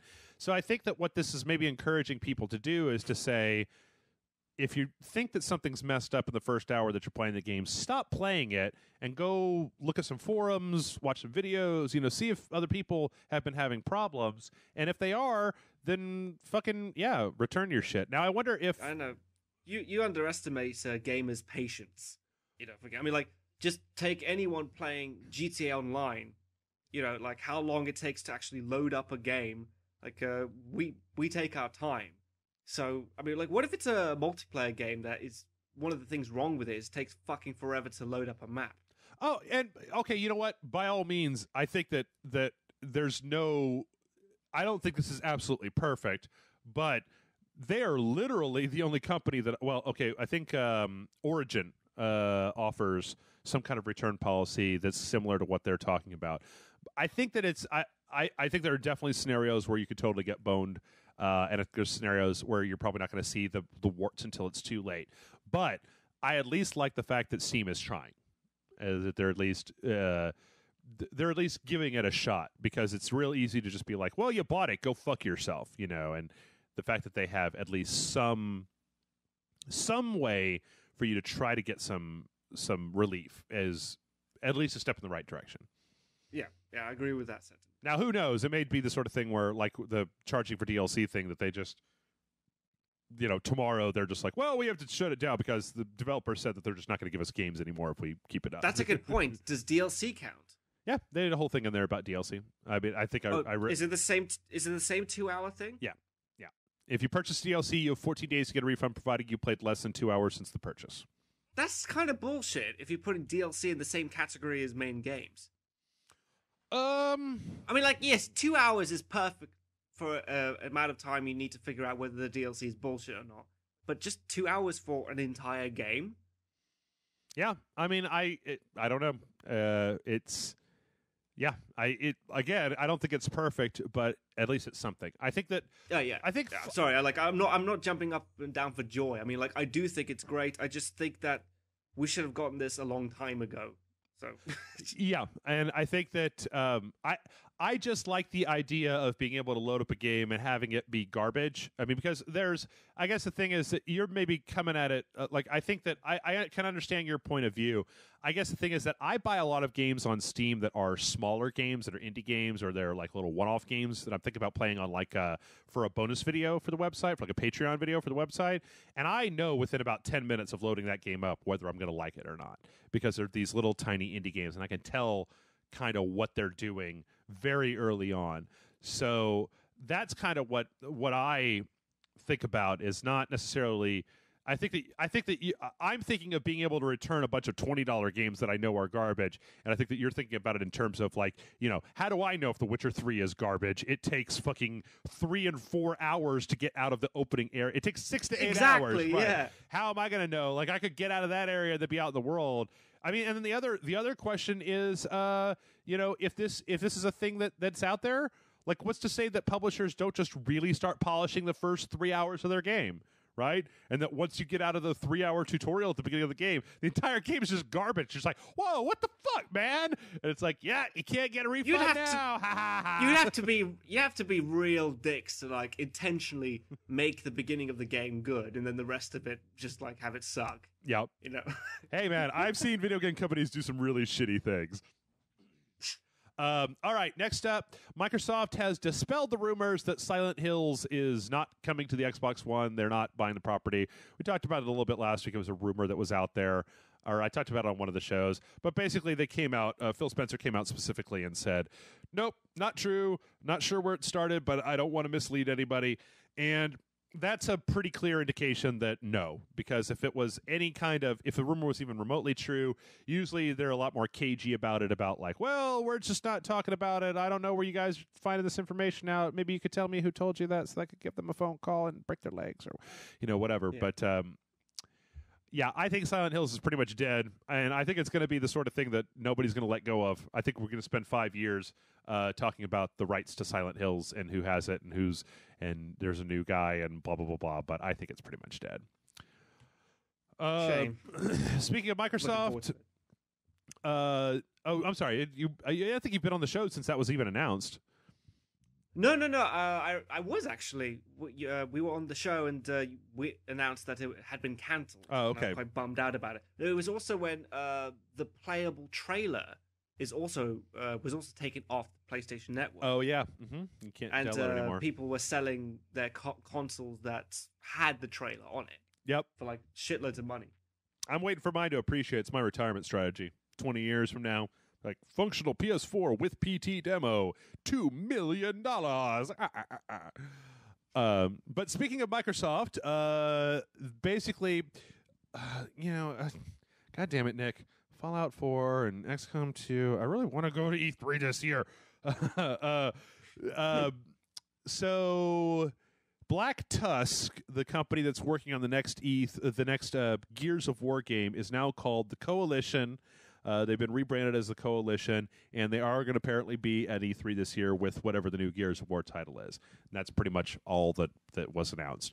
There is a new Gears of War coming, and that the company that's making it has been renamed. And there's a little message from Rod Ferguson, the former head of Black Tusk, who's the head of Coalition, who said that, it's a quote from him, say, when people hear 343 Industries, they associate it with Halo. When they hear Turn 10 Studios, they know that's who makes Forza. Moving forward, when you hear the Coalition, we want you to think of Gears of War. So I don't know.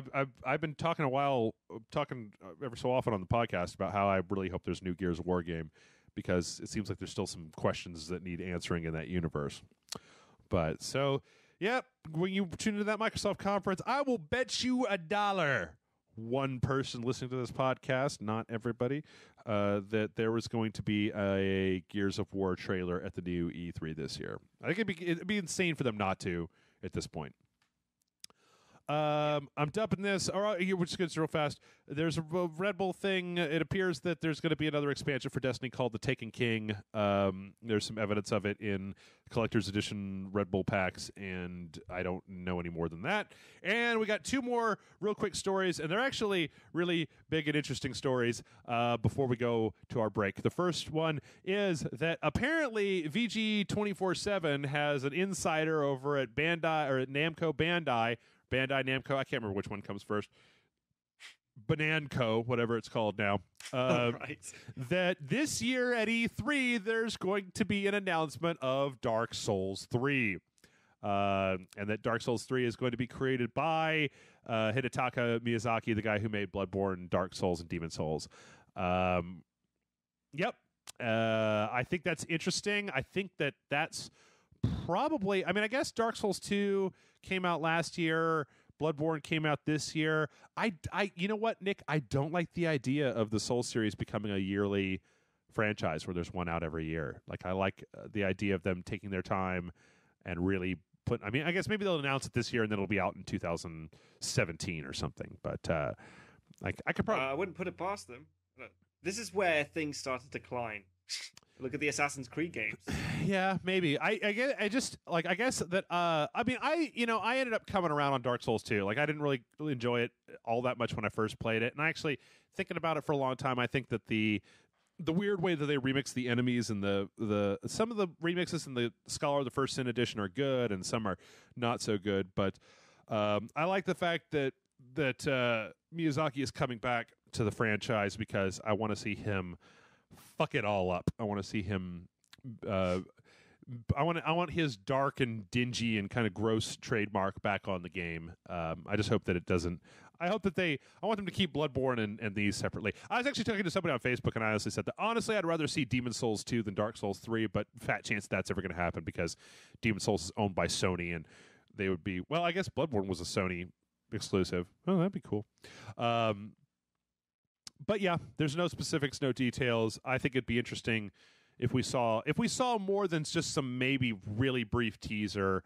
I would be surprised. I'd be surprised if there was a full-on trailer because they were still working on Dark Souls 2 Scholar of the First Sin up until like April of this year, unless they had a third team outside of both Bloodborne and Dark Souls 2 working on Dark Souls 3, which maybe they do. I don't know. They aren't putting out any Armored Core games recently. new Kingsfield game incoming or whatever. But yeah. But I think I'd like to see the series take a rest for a little while and make some room for some other stuff and then come back to it later on. Especially because they also announced, last week we had a story that they're putting out Bloodborne DLC before I think the year is out. So you say that's just working on a lot of shit all at one time, and I'd like to see a little bit more focus. And finally, there was one other trailer this week that we didn't talk about at the beginning. It's because I saved it for the very end. We have the trailer for playable Harley's Slutty Quinn. I do not. Harley Slutty Quinn. I don't. You're a fanboy screaming at their screens right now. I'm never gonna get over the fact that they felt the need to dress her like some kind of Hot Topic suicide girl when she looks perfectly hot in a skin tight Harlequin suit. Like, honestly, I don't see any reason to put her in infantile pigtails and a corset and blah, blah, blah, blah, blah, blah. I don't care, mate. She is fucking hot. But go ahead. The only thing I've got against this is that I don't want to play Harley Quinn. Mm-hmm. You know, like isn't she like her backstory is that she was a shrink, right? Mm-hmm. When did she get all this training to become like a badass? Well, let's see. It's a good question. There's been some places where she gets some mild superpowers, but I think that a lot of it is just that she starts hanging out with the Joker and just kind of becomes this homicidal maniac, and then she just fights and fights and fights. And yeah, because the Joker was never about fighting. He was always about using his mind to, do things. And I thought Harley Quinn was kind of along the same level. I mean, yeah, she has a few bit of gymnastic skills, I granted that. Well, I don't picture her beating up 20 guys at once. Well, this is, the thing is that in the Arkham universe, you remember there was a whole Joker DLC to Arkham Asylum where you could play in challenge maps as the Joker, doing the same thing, kind of hitting people and knocking them over the head. Yeah, but that was like a silly add-on. This is like actual single-player story. DLC. Well, I'll be honest with you. I mean, from just I don't even read the current comics, but from my experience in the animated series, I mean, Harley seems like she's more physical than the Joker. Like, she's almost like a henchwoman to the Joker. I could see her getting in a fight more than I could see the Joker getting into a fight. But what was really important, like, I think we're getting off topic here, because what was really important about this particular trailer was that. Let's see if I can find the part. What did she say? Yep. Where she says ding dong in the trailer, for which motherfuckers, that's our thing. God damn it. Like, that was Jason Murphy Loco Steveism, where his catchphrase, he was our crazy Batman analog, and his catchphrase was ding dong whenever he took down a villain or something.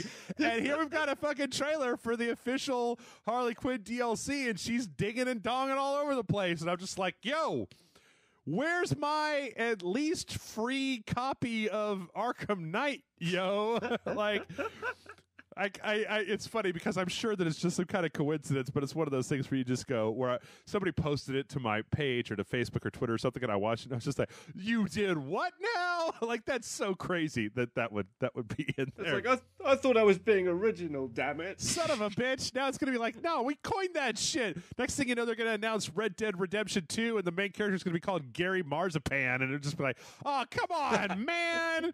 Jesus. Let's fuck, dude. Let's just, quit biting our style, video game industry. There's also another one of these. This is some story trailer DLC add-on bullshit. There's another one that came out that was a GameStop trailer for the Red Hood exclusive DLC, story DLC and character DLC from GameStop. You pre-order it there. I'd be willing to. I'm going to say this right now, Nick. I'm going to be perfectly serious about this. This game comes out later on this month, right? By the end of June, we're going to have goddamn Batman Arkham Knight. If you can stand it, if you are not just chomping at the bit, man, you should wait a year because they've got so much DLC planned and so much garbage like yanked out of the game and so many little pre-order exclusives, and here's some little DLC over here, here's the GameStop stuff, here's the Season Pass stuff, here's this stuff, here's that stuff.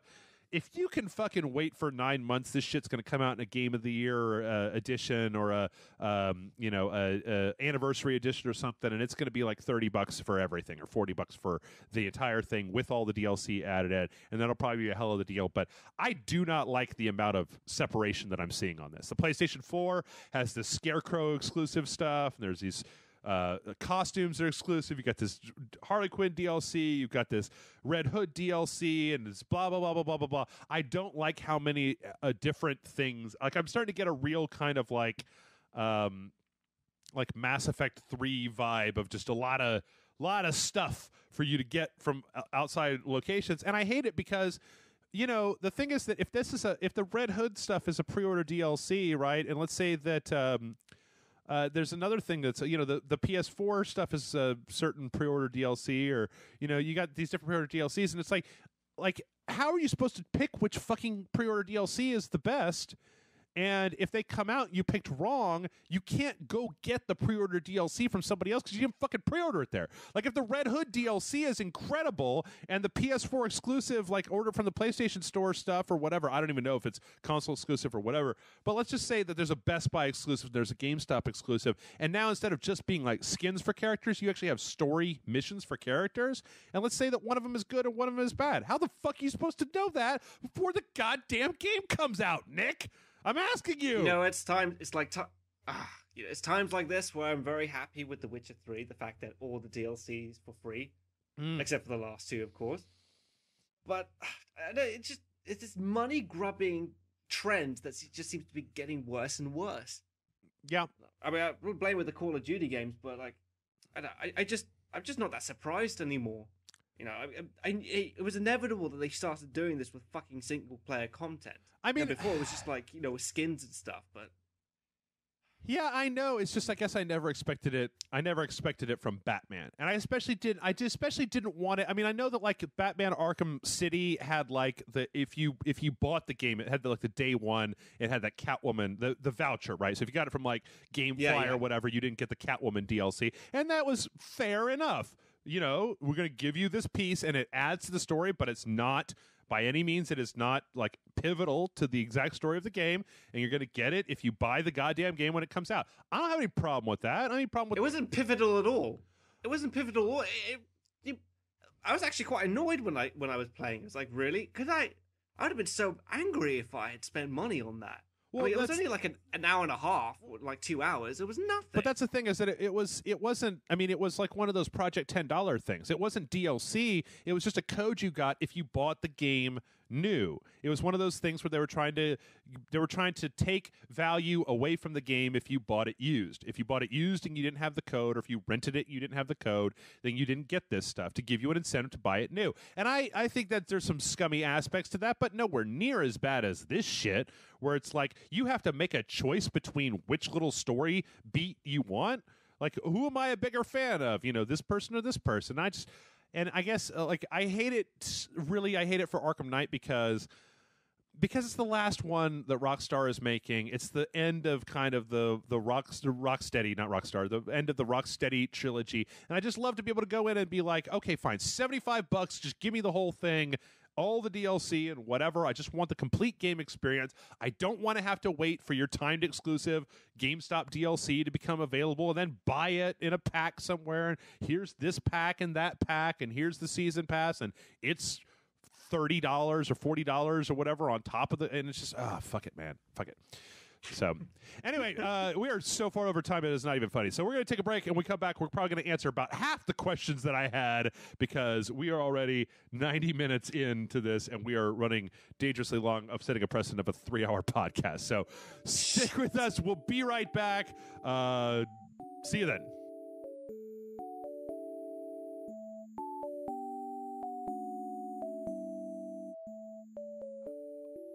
Everybody, we are back, and it is time. It's time for the questions, Nick. It's time for the questions.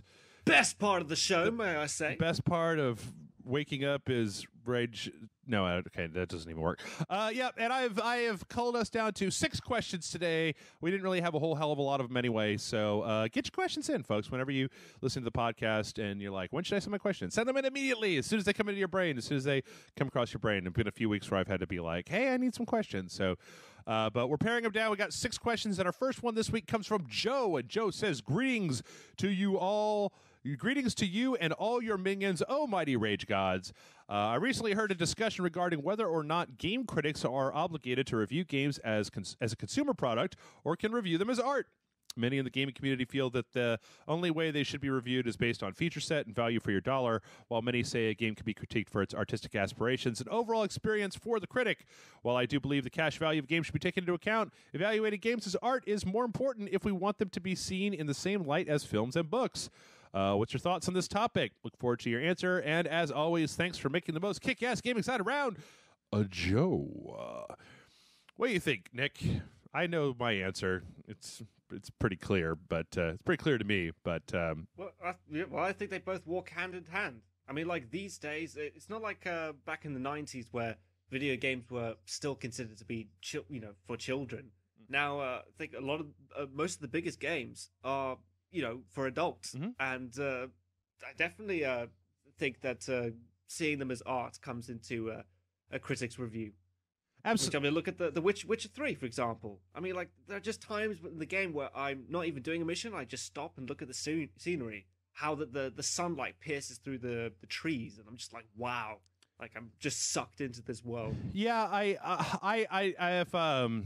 There was a Movie Bob video that I remember reading that was talking about kind of the history of criticism or video. Yeah, I read this. I totally read this video. I read the Google subtitles for it. But no, but it kind of came down to this idea of like reviewing, like especially something as subjective as games in a vacuum. Or even pretending like you're reviewing it in a vacuum is kind of ridiculous. I mean, the thing is that it's not that difficult. Like, if that really is what you're looking for, it's really not that difficult to find. There are some sites that hew more closely towards that, but you got to take into consideration the fact that there are some games that are, only a few hours long. There's some games that you could finish in 2 hours or 4 hours or whatever.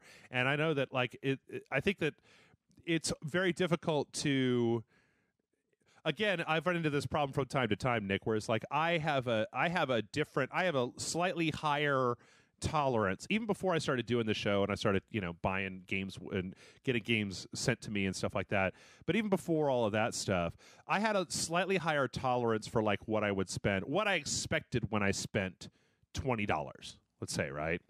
That if I could get 3 kick-ass hours, like just solid, oh my God, I've never played anything like this before, just like kick-ass hours out of $20, I was satisfied.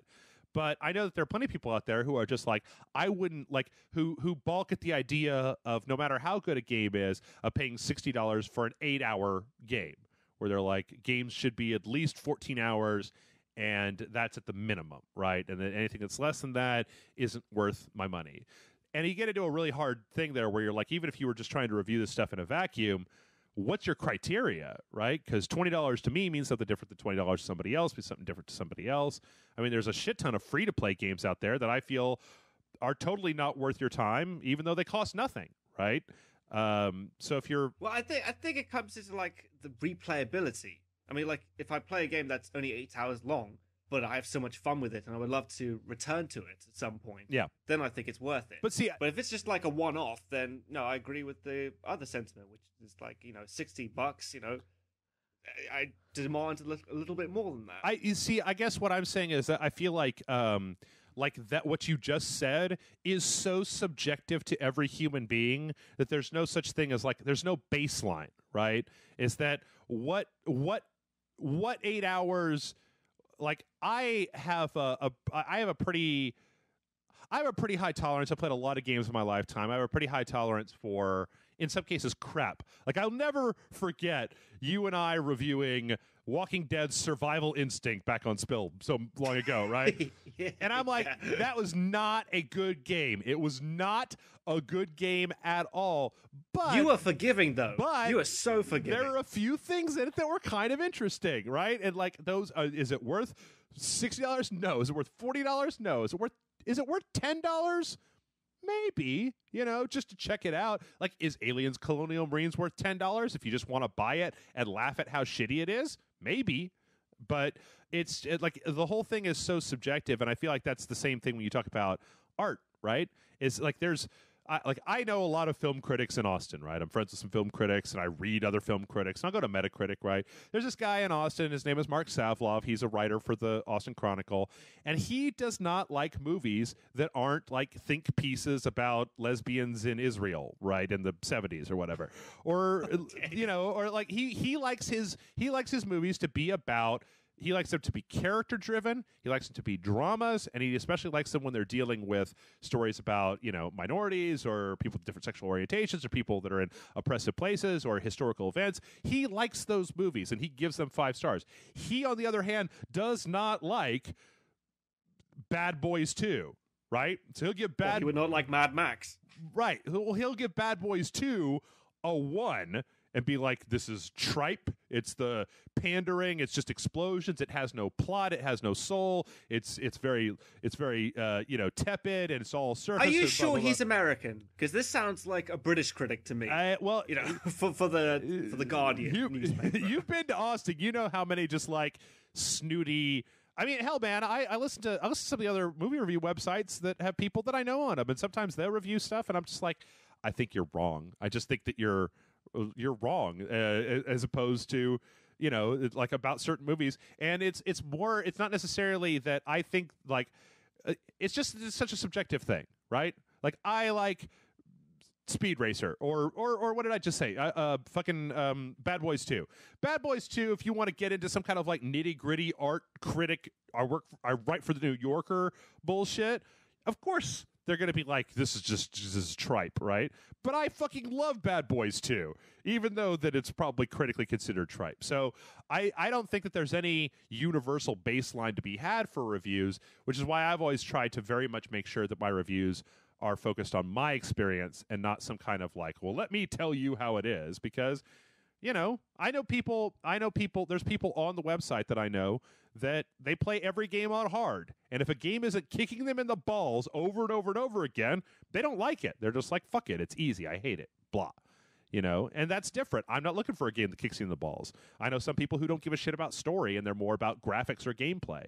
And I do give a shit about story, and I'm willing to overlook a lot of other things. So the thing is that I feel like that just boiling it down to like how much game do I get for my dollar is so, I don't know, it just feels very disingenuous to me because the value proposition there isn't like a car, right? It isn't like a power drill where you could say, I got 60,000 hours worth of drilling before the rotator got out of alignment. I don't know fucking drills. I don't know what to drill. I don't put my hands on things.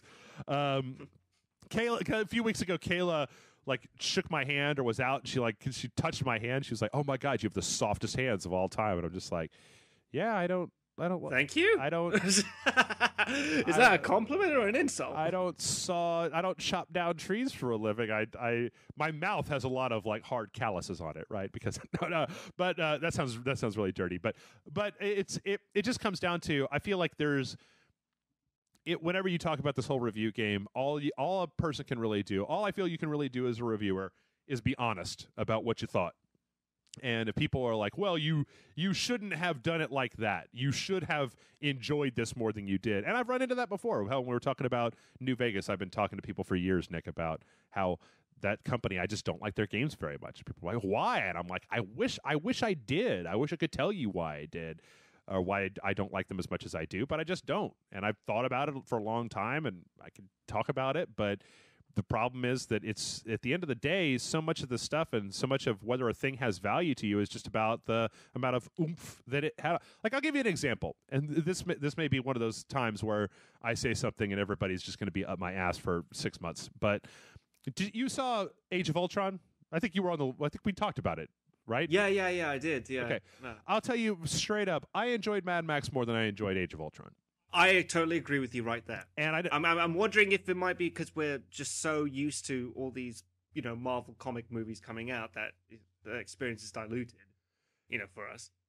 Yeah, and I don't know. I think that could be it. It's like I sat around for a long time thinking about it, but what it really came down to, and what I really feel a lot of reviews and a lot of criticism and a lot of things like that, at least for me, what they come down to is that, like, Mad Max grabbed my cojones, and I was really emotionally engaged with it, and Avengers lightly fondled my cojones, and I wasn't quite as emotionally engaged with it. Plot wise, there was like tons more plot in, like, if you take it at just some like number of pages in the script. I'm sure Avengers 2 has just like tons of stuff. There's always different characters, and they're growing, and they're talking to each other, and oh my god, here's a plot, and here's a bad guy, and blah blah blah.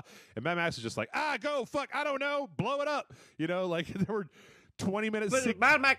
But Mad Max feels fresh to us because it's a kind of return to exploitation cinema from the 70s and 80s. So that's why it grabs your attention. Yeah.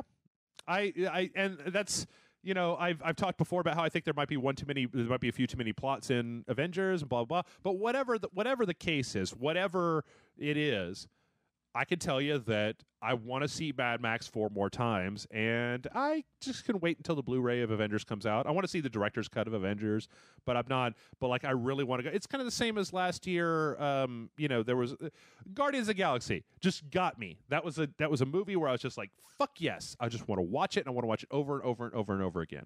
And there were other movies that, like I watched Fast and Furious 7, and it's a fine movie. There's nothing wrong with it. It's fine. Hey! I'm going to disagree with you there. Fast and Furious 7 fucking rules, mate.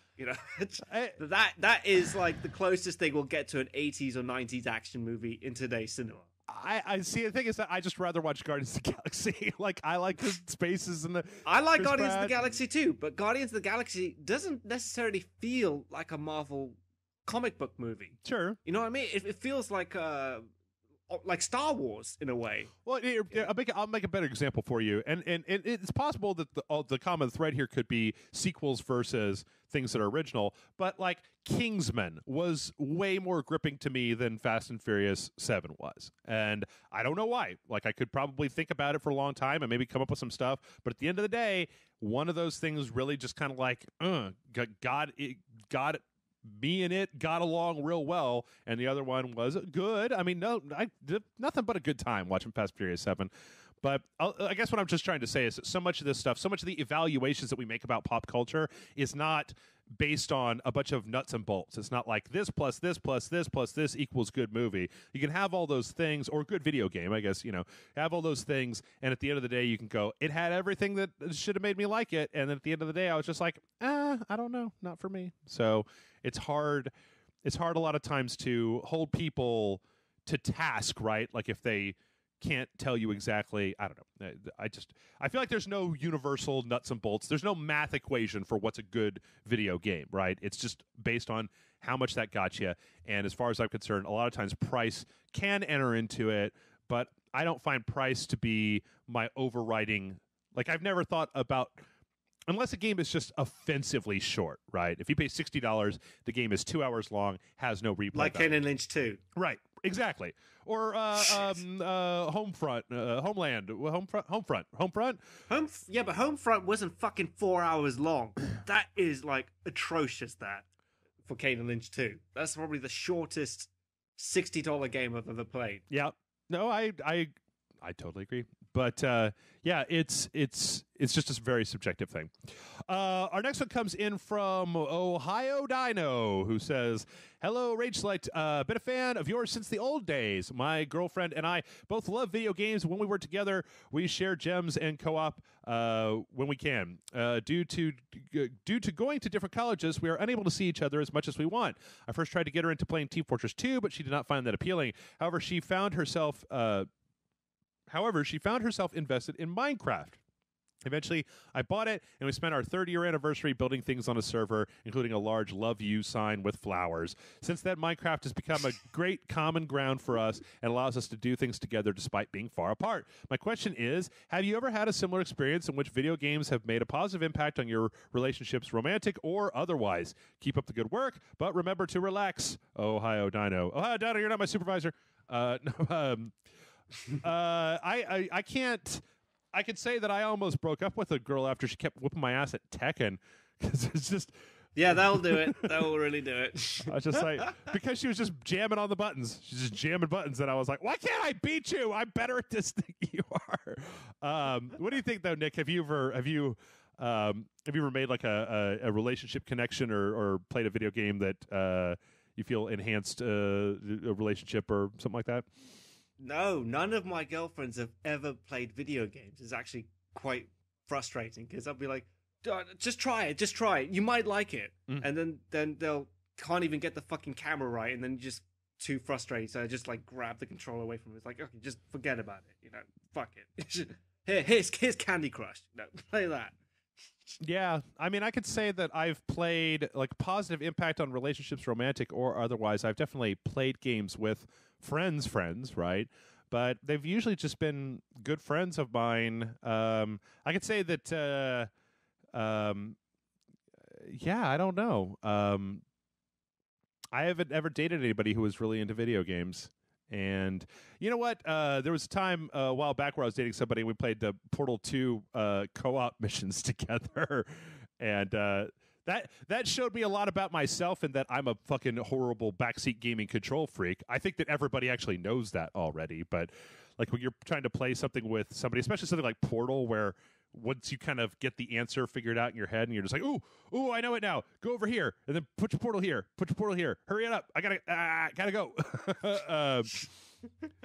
But yeah, I can honestly say no. I throw that question back to the audience and say, tell us your stories about how video games have made you a better person. Actually, there was one time where there's this girl came over to my apartment with a friend of mine she was a friend of this guy that I knew, and she was like super hot and super into Soul Calibur, and I probably should have known better than to lust after her, if even for only a couple of days. But yeah, no, I really would like to date somebody who's like super into video games so that I can I don't know.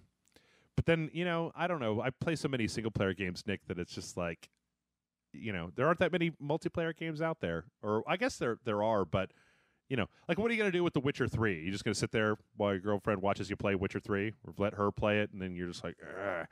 I hate not playing, especially in a game like Witcher 3 where it's like there's these decisions to be made, and it's like, I want to make the decisions. It's so hard for me to look at. I totally agree with you there. Like, I think it's sometimes a good thing that you've got your own thing, and then she has hers. Mm-hmm. So like whilst you're playing The Witcher 3, she could be watching, I don't know, Great British Bake Off, whatever it's called. I think it's. I mean, I know that Allison and Jason play Minecraft all the time. Like that's a thing that they do, where she'll be building stuff and he'll be out getting stuff and bringing it back and stuff like that. And it's great. But yeah, can't say that I've ever done it myself. Our next question comes in from Sean, who says, hello, Rachel.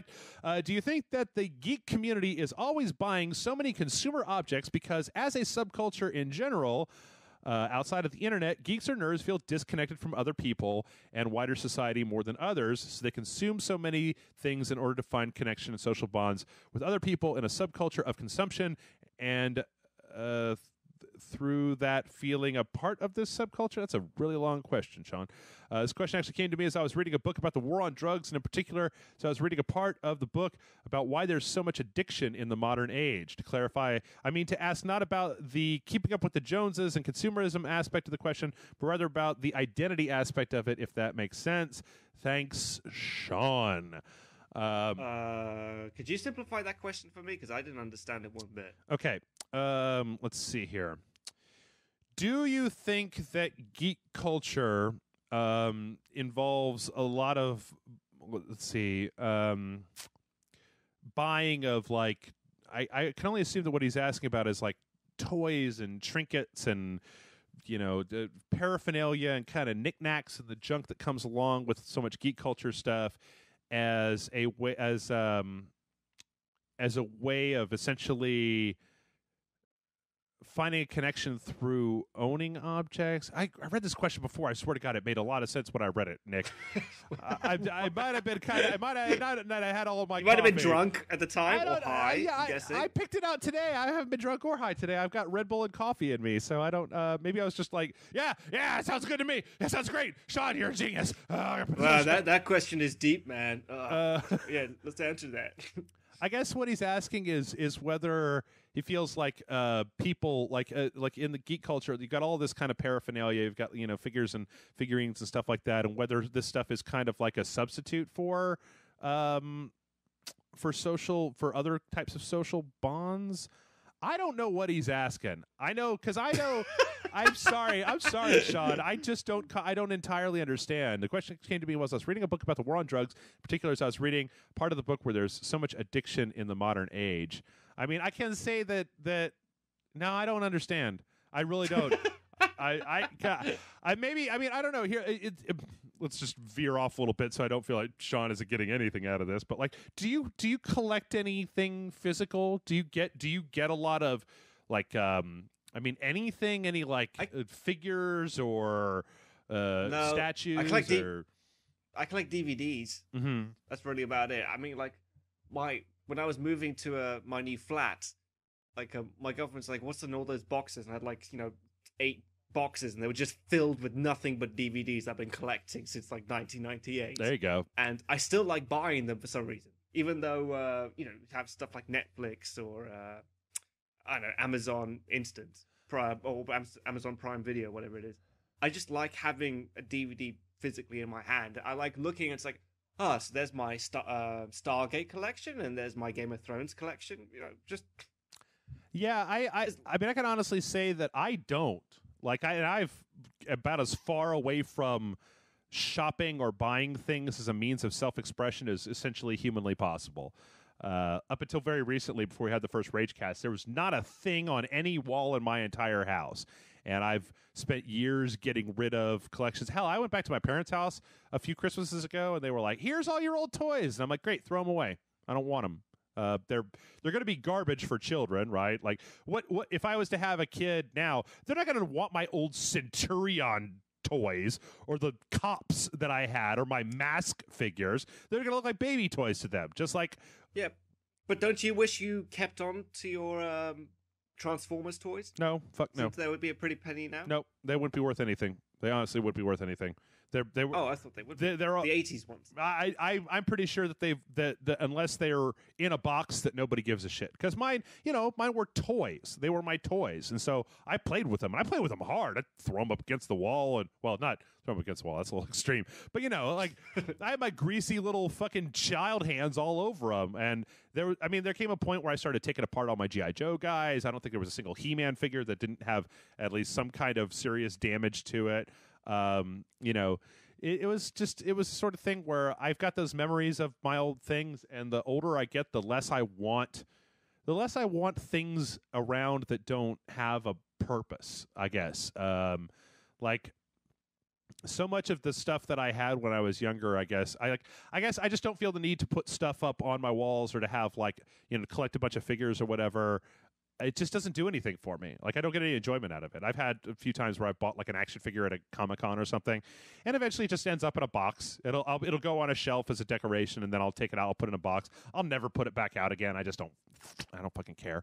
I've got stacks of DVDs and audio CDs, and I think that a lot of that was the stuff that I was collecting when I was in my teenage years, but now I've got Netflix and Spotify, and so it's like most of the CDs that I have, I can find them on Spotify. And those that I can usually buy somewhere else if I need them, and they're cheap because they're old and nobody cares about them anymore. So I'm totally with you there when it comes to CDs for music.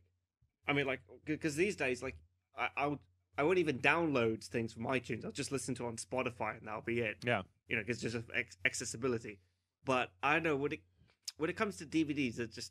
Because it might be because of all the commentary tracks and the special features that you wouldn't be able to find online as easily, and you can gain deeper insight into the film. But I don't know, you just don't have that with the CD. It's weird too because I don't even really I've got I start thinking about it. And I'm like, there's some games that I have on Steam that I like to load back up and play from time to time, but like there's so many great new things coming out all the time that I don't even know, Nick. I don't even know if I'm like 2 years from now I'm going to be like I lost my disc for I don't know, it was a Dragon Age Inquisition. Fuck it. It'll be that's one of the things about because my major collections come in the form of video games, and those things they just get cheaper as time goes on. So it's like if I bought a game for $60 and then like let's say 3 years later I don't have the disc for it anymore, and it's like, well, fuck it, I can either buy it used somewhere for a couple of bucks, or there's a remastered edition that I can get somewhere online that's been out for 4 years for $8 on a Steam sale. And it's kind of like, well, why bother going to all the work to buy a bookshelf and alphabetize all your shit and put it up there? I've got in my living room, I've got a TV, my TV is in this little IKEA thing. It's got these little cubby holes on it. I've got a bunch of PlayStation 3 games on there. I haven't touched half of them in years, and I probably never will because, Dragon's Crown isn't a bad game, but I just, there's so many great things coming out.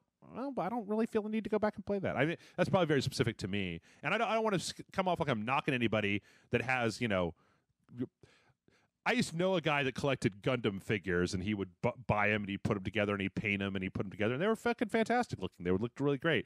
But for me, there's just never been a desire to be able to look at a shelf full of like figures or statues or something and go, yeah. So, all right, our next one comes in from a Jeff, but it's a Geoff. Ooh, Geoff's my mortal enemy. And Geoff says, hey guys, longtime fans of Loading Bar Days and love the site. Jeff, you've been on record as being more of a DC guy than a Marvel guy. So my question is, if you could start up a series of Netflix DC shows starring second-tier characters like Marvel has done with the Defenders, which DC characters would you pick to have their own shows? Blah, blah, Mighty Dong Lord, blah, blah, Mighty Shaft. Thanks, Geoff. That's a good question. Let's see. You know who I really like, Nick? You know who I really like in the DC canon? Plastic Man. I've never... What? There's a guy called Plastic Man? Oh, you've never seen Plastic Man before? He's got this. What is his superpower? He's like Mr. Fantastic. He's stretchy. He's made out of. He's kind of. He's exactly like Mr. Fantastic. He stretches. His name in the comics. His name. You've got to have seen this guy before. He's got like this really like mod retro. Kind of red costume. Here, let me. I'll throw a link at him on Facebook. A link to what he looks like. There we go. Plastic Man. Yeah. Open an image of him for fuck's sake. God damn it. He's really silly looking, but he's here you go. Nope. God damn it. All right, there you go. He's really silly looking. And his backstory is that he was a criminal. He was a criminal in the DC universe called E.L. O'Brien, and I think he got toxic chemicals spilled on him, kind of just like everybody does. And now he's Plastic Man. And he looks ridiculous. Yeah, he's absolutely ridiculous. He's super goofy. He's comic relief. Like nobody takes him seriously, but he can kind of stretch and change forms and stuff like that. He's just a really fun character. Actually, there was a Plastic Man show. How the fuck is Aquaman always the butt of every joke? This guy looks absolutely stupid. Plastic Man? Come on. Look at old Plastic Man. He's great. I liked it. When he was in Justice League, I really liked it because he was the comic relief essentially for the Justice League, and I thought that was pretty cool. I'll also say that I am a real big fan. Oh God, who was I just thinking of? Starman, James Robinson's Starman comic that was out a while back. Because Starman was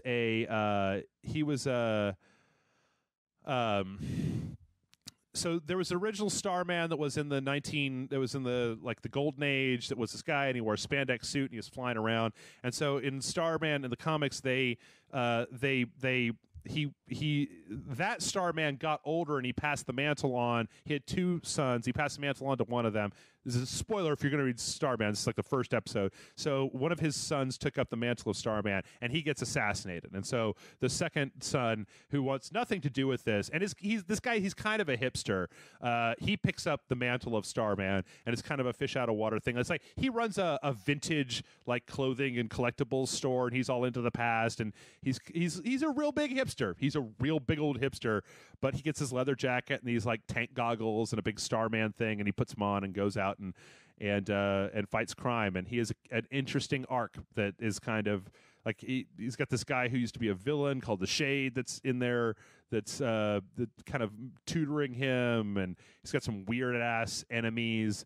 But he's a DC character. He's a DC character that I really like, and I think that would work out really well because you wouldn't have to have a whole shit ton of special effects for it because it's very crime noir gritty kind of thing. Let's see, who else can I think of? I really like the kind of gritty noir characters. I think that The Question would be one that I would really like. This guy that has no face. He was the guy that what's his name? Rorschach was kind of based on in The Watchmen. But I think there's plenty of characters out there that could probably have their own series. I don't know. Do you do DC at all, Nick?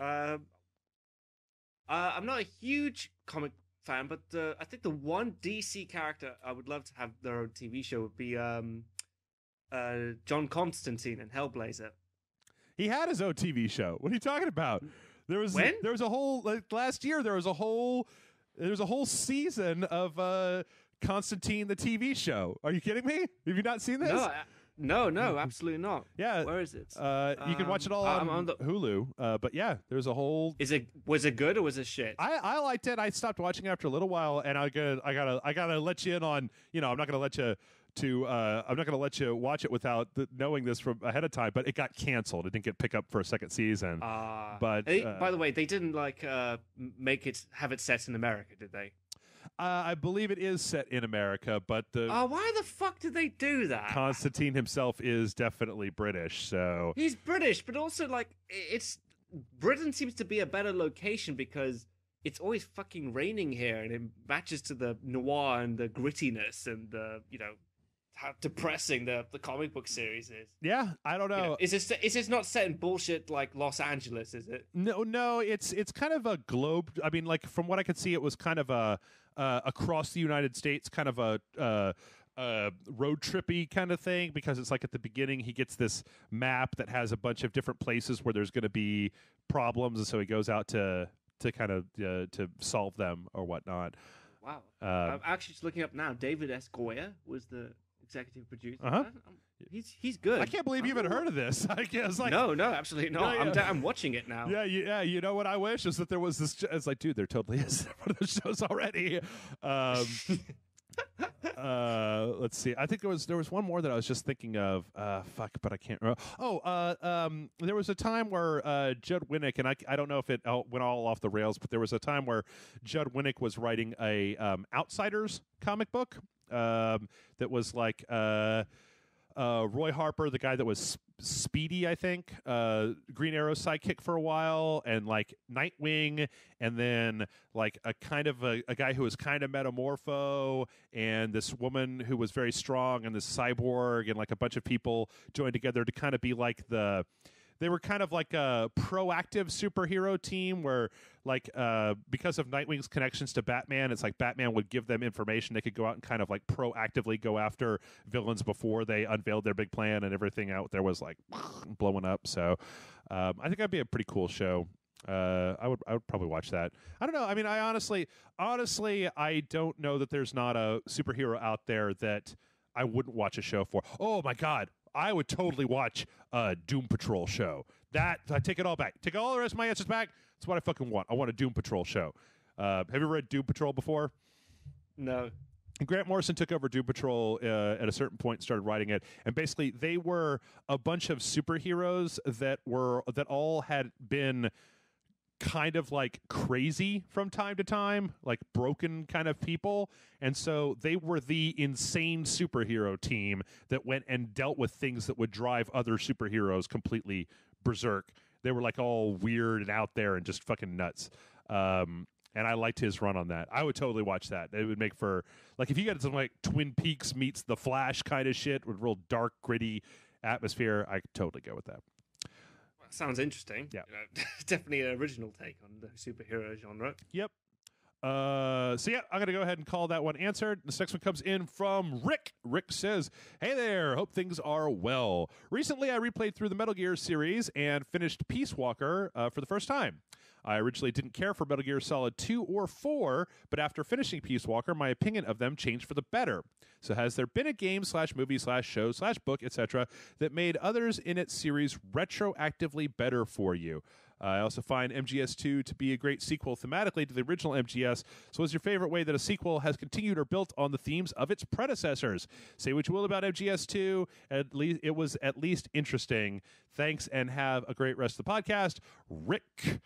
It's funny. I have less ire. Like, it was just the time between Metal Gear Solid 1 and Metal Gear Solid 2 was a long time. And when Metal Gear Solid 2 came out, it was the only game, or they really, like, it's hard to describe to people who weren't there when this shit happened how disappointing it was to be like, wait, so Solid Snake, who was on the front of the fucking box and was in all of the trailers, is not the main character in this game? Like, I don't necessarily mind if it's a game that's not about him, but all the trailers showed Metal Gear Solid, or showed Solid Snake. All the, the box and everything showed Solid Snake, and it was just like, but not Solid Snake? Okay. I mean, in retrospect, it's now like you've got a ton of different games that you can play. But at the time, it was like Metal Gear Solid was a game all unto itself, and this was the first sequel, and they put out that tanker mission, and it was just incredible. And then when they finally put the game out, it was just like, what? Fuck you, Kojima. I don't know, but did you ever watch the documentary behind MGS2 about his decision and why he decided to do that? Was it the document of Metal Gear Solid 2? Well, yeah. Okay. No, I don't think so. It was basically saying that he wanted the gamers to see Solid Snake from outside his perspective, to make him more of a hero than he already was in the first game.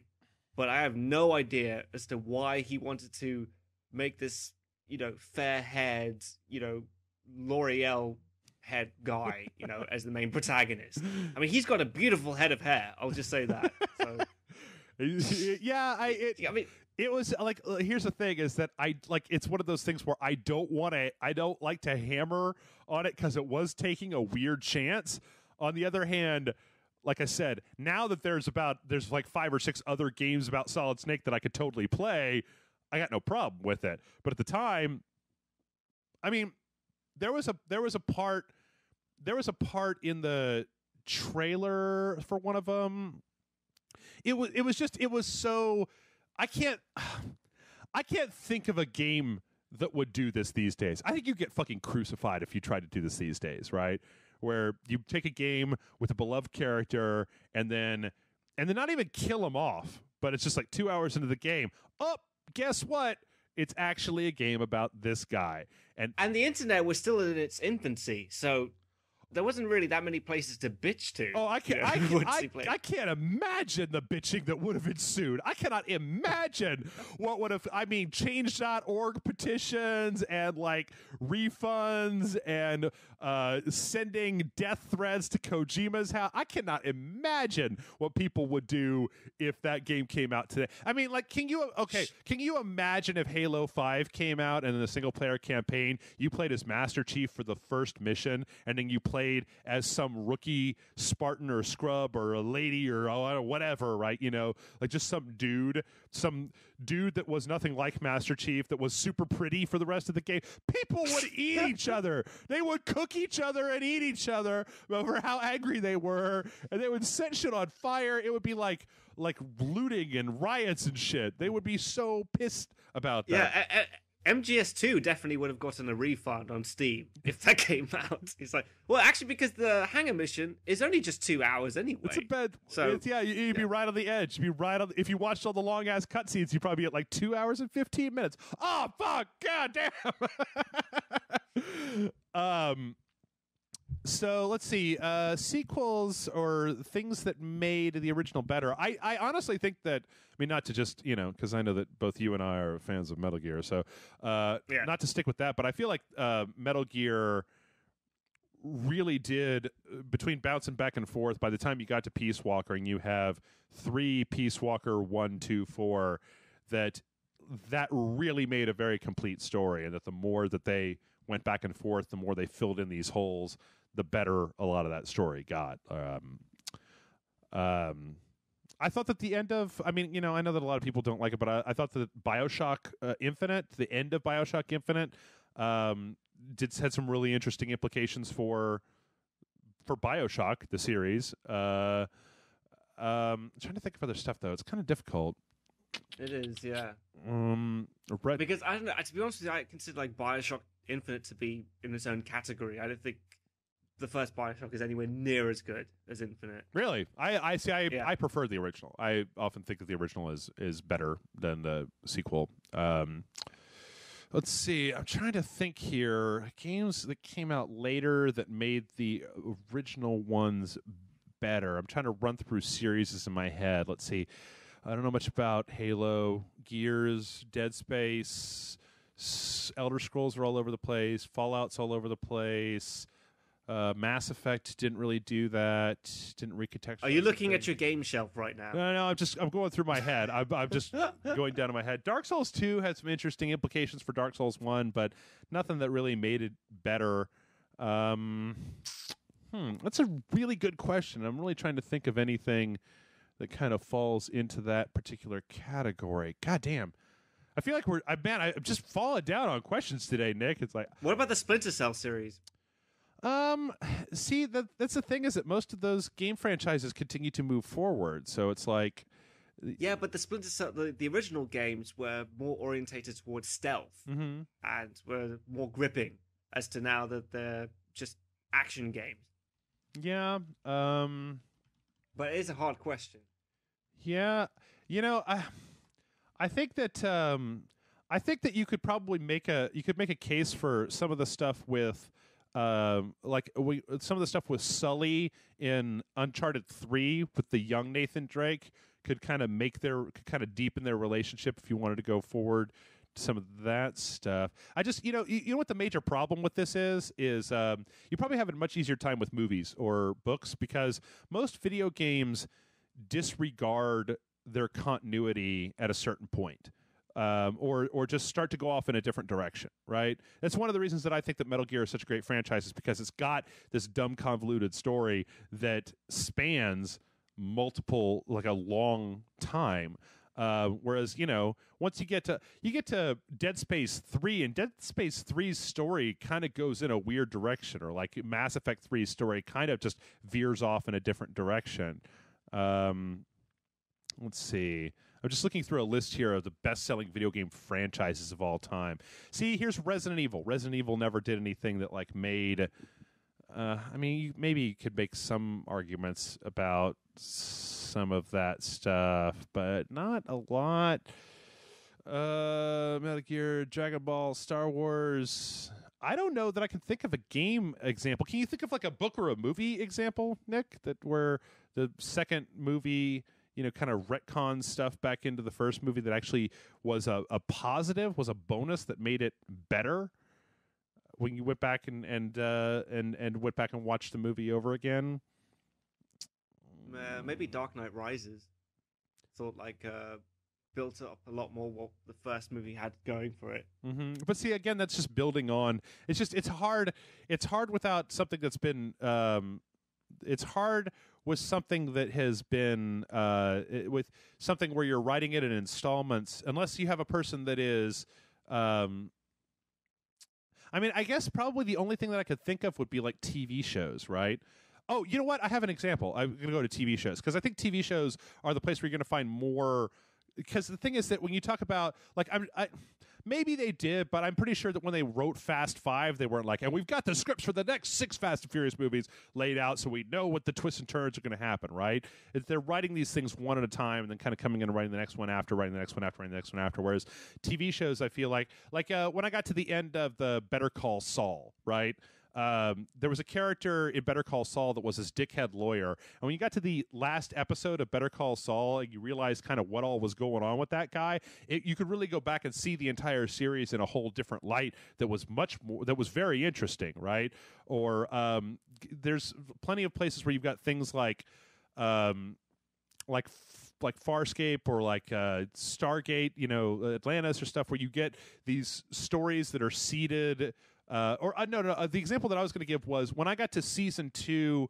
When I watched season 2 of Game of Thrones, and then I went back and I watched season 1 of Game of Thrones, and there was a bunch of shit that they had talked about in season 1 of Game of Thrones where you actually saw those people in season 2. You were actually directly introduced to, here is a name, here is a face, here is this person, and this is what they're like. And when you go back to the first series, and they're just talking about like, blah, blah, blah, blah, this thing happened, and it was like, okay, but I don't have any idea what the fuck that is, because I haven't read the books and I don't know, and I'm going to go look it up on a Wikipedia page. But then when you go back and watch it, like it got better because you got more of the world shoved in your face to the point where when they're like Dorne and you're like, oh, now I know what Dorne is all about, right? Or Bravos, and you're like, oh shit, now I understand Bravos, or the Mad King or stuff like that, and you're just like, oh, I now know something more about these, to the point where it feels like as that series goes on, I'm seeing more of the world, and it actually enhances some of the previous stuff because you get more of a feel of who those characters are.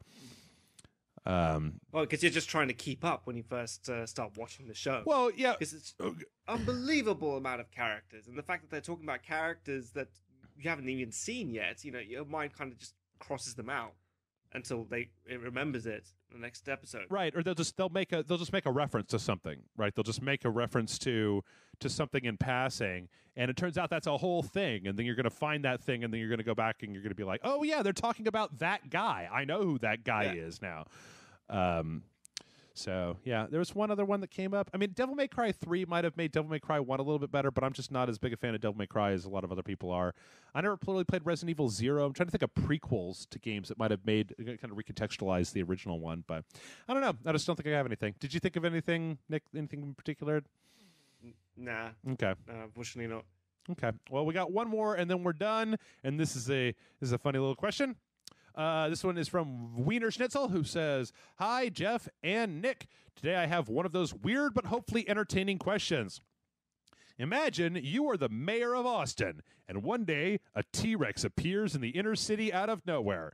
Some people want you to kill it because it's a danger to the population, and some people think it would be a shame to kill the last of a species that everybody thought was extinct. There are plans to move it out of the city, but the government takes way too long to give permission to do that. How would you decide? All power to the dong and all his acolytes, and best wishes, Wiener Schnitzel. So, you're mayor of Austin, you're mayor of London. Let's just make it over to you. Mayor of London, a T-Rex has appeared in downtown London. Government's dragging its heels. T-Rex is messing shit up. You got half the people say, kill that motherfucker. And you got the other half that are like, save that motherfucker because it's the last dinosaur ever. What do you do, Nick?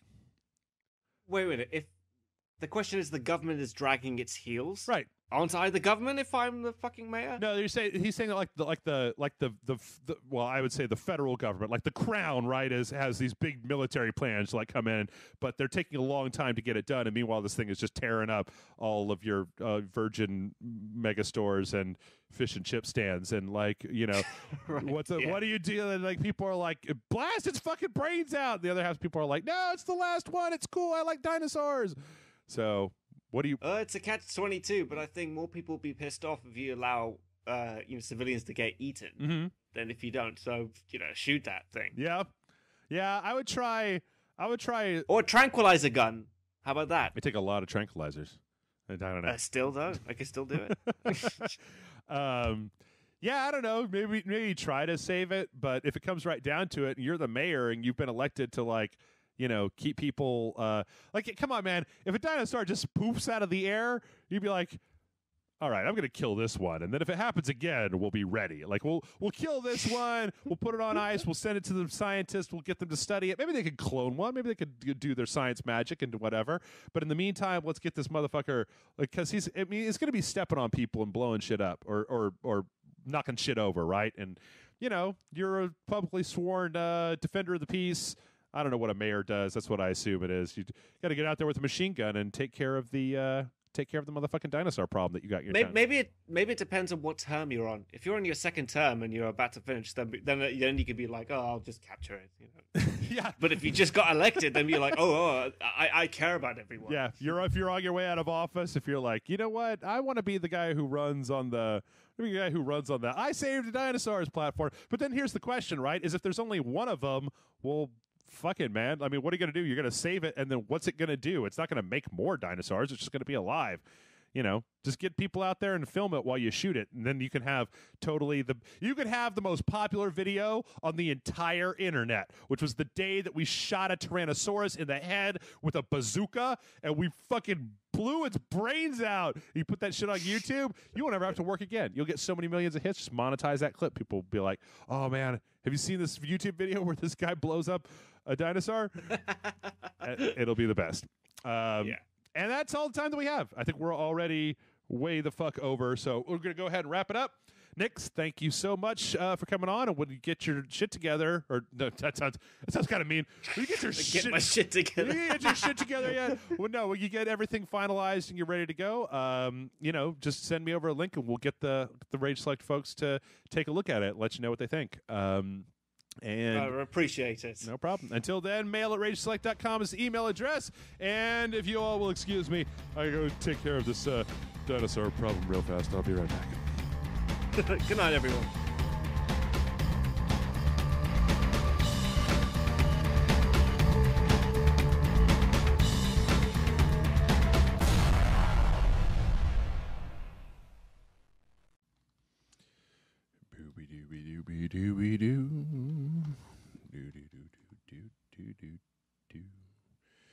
Zoobity.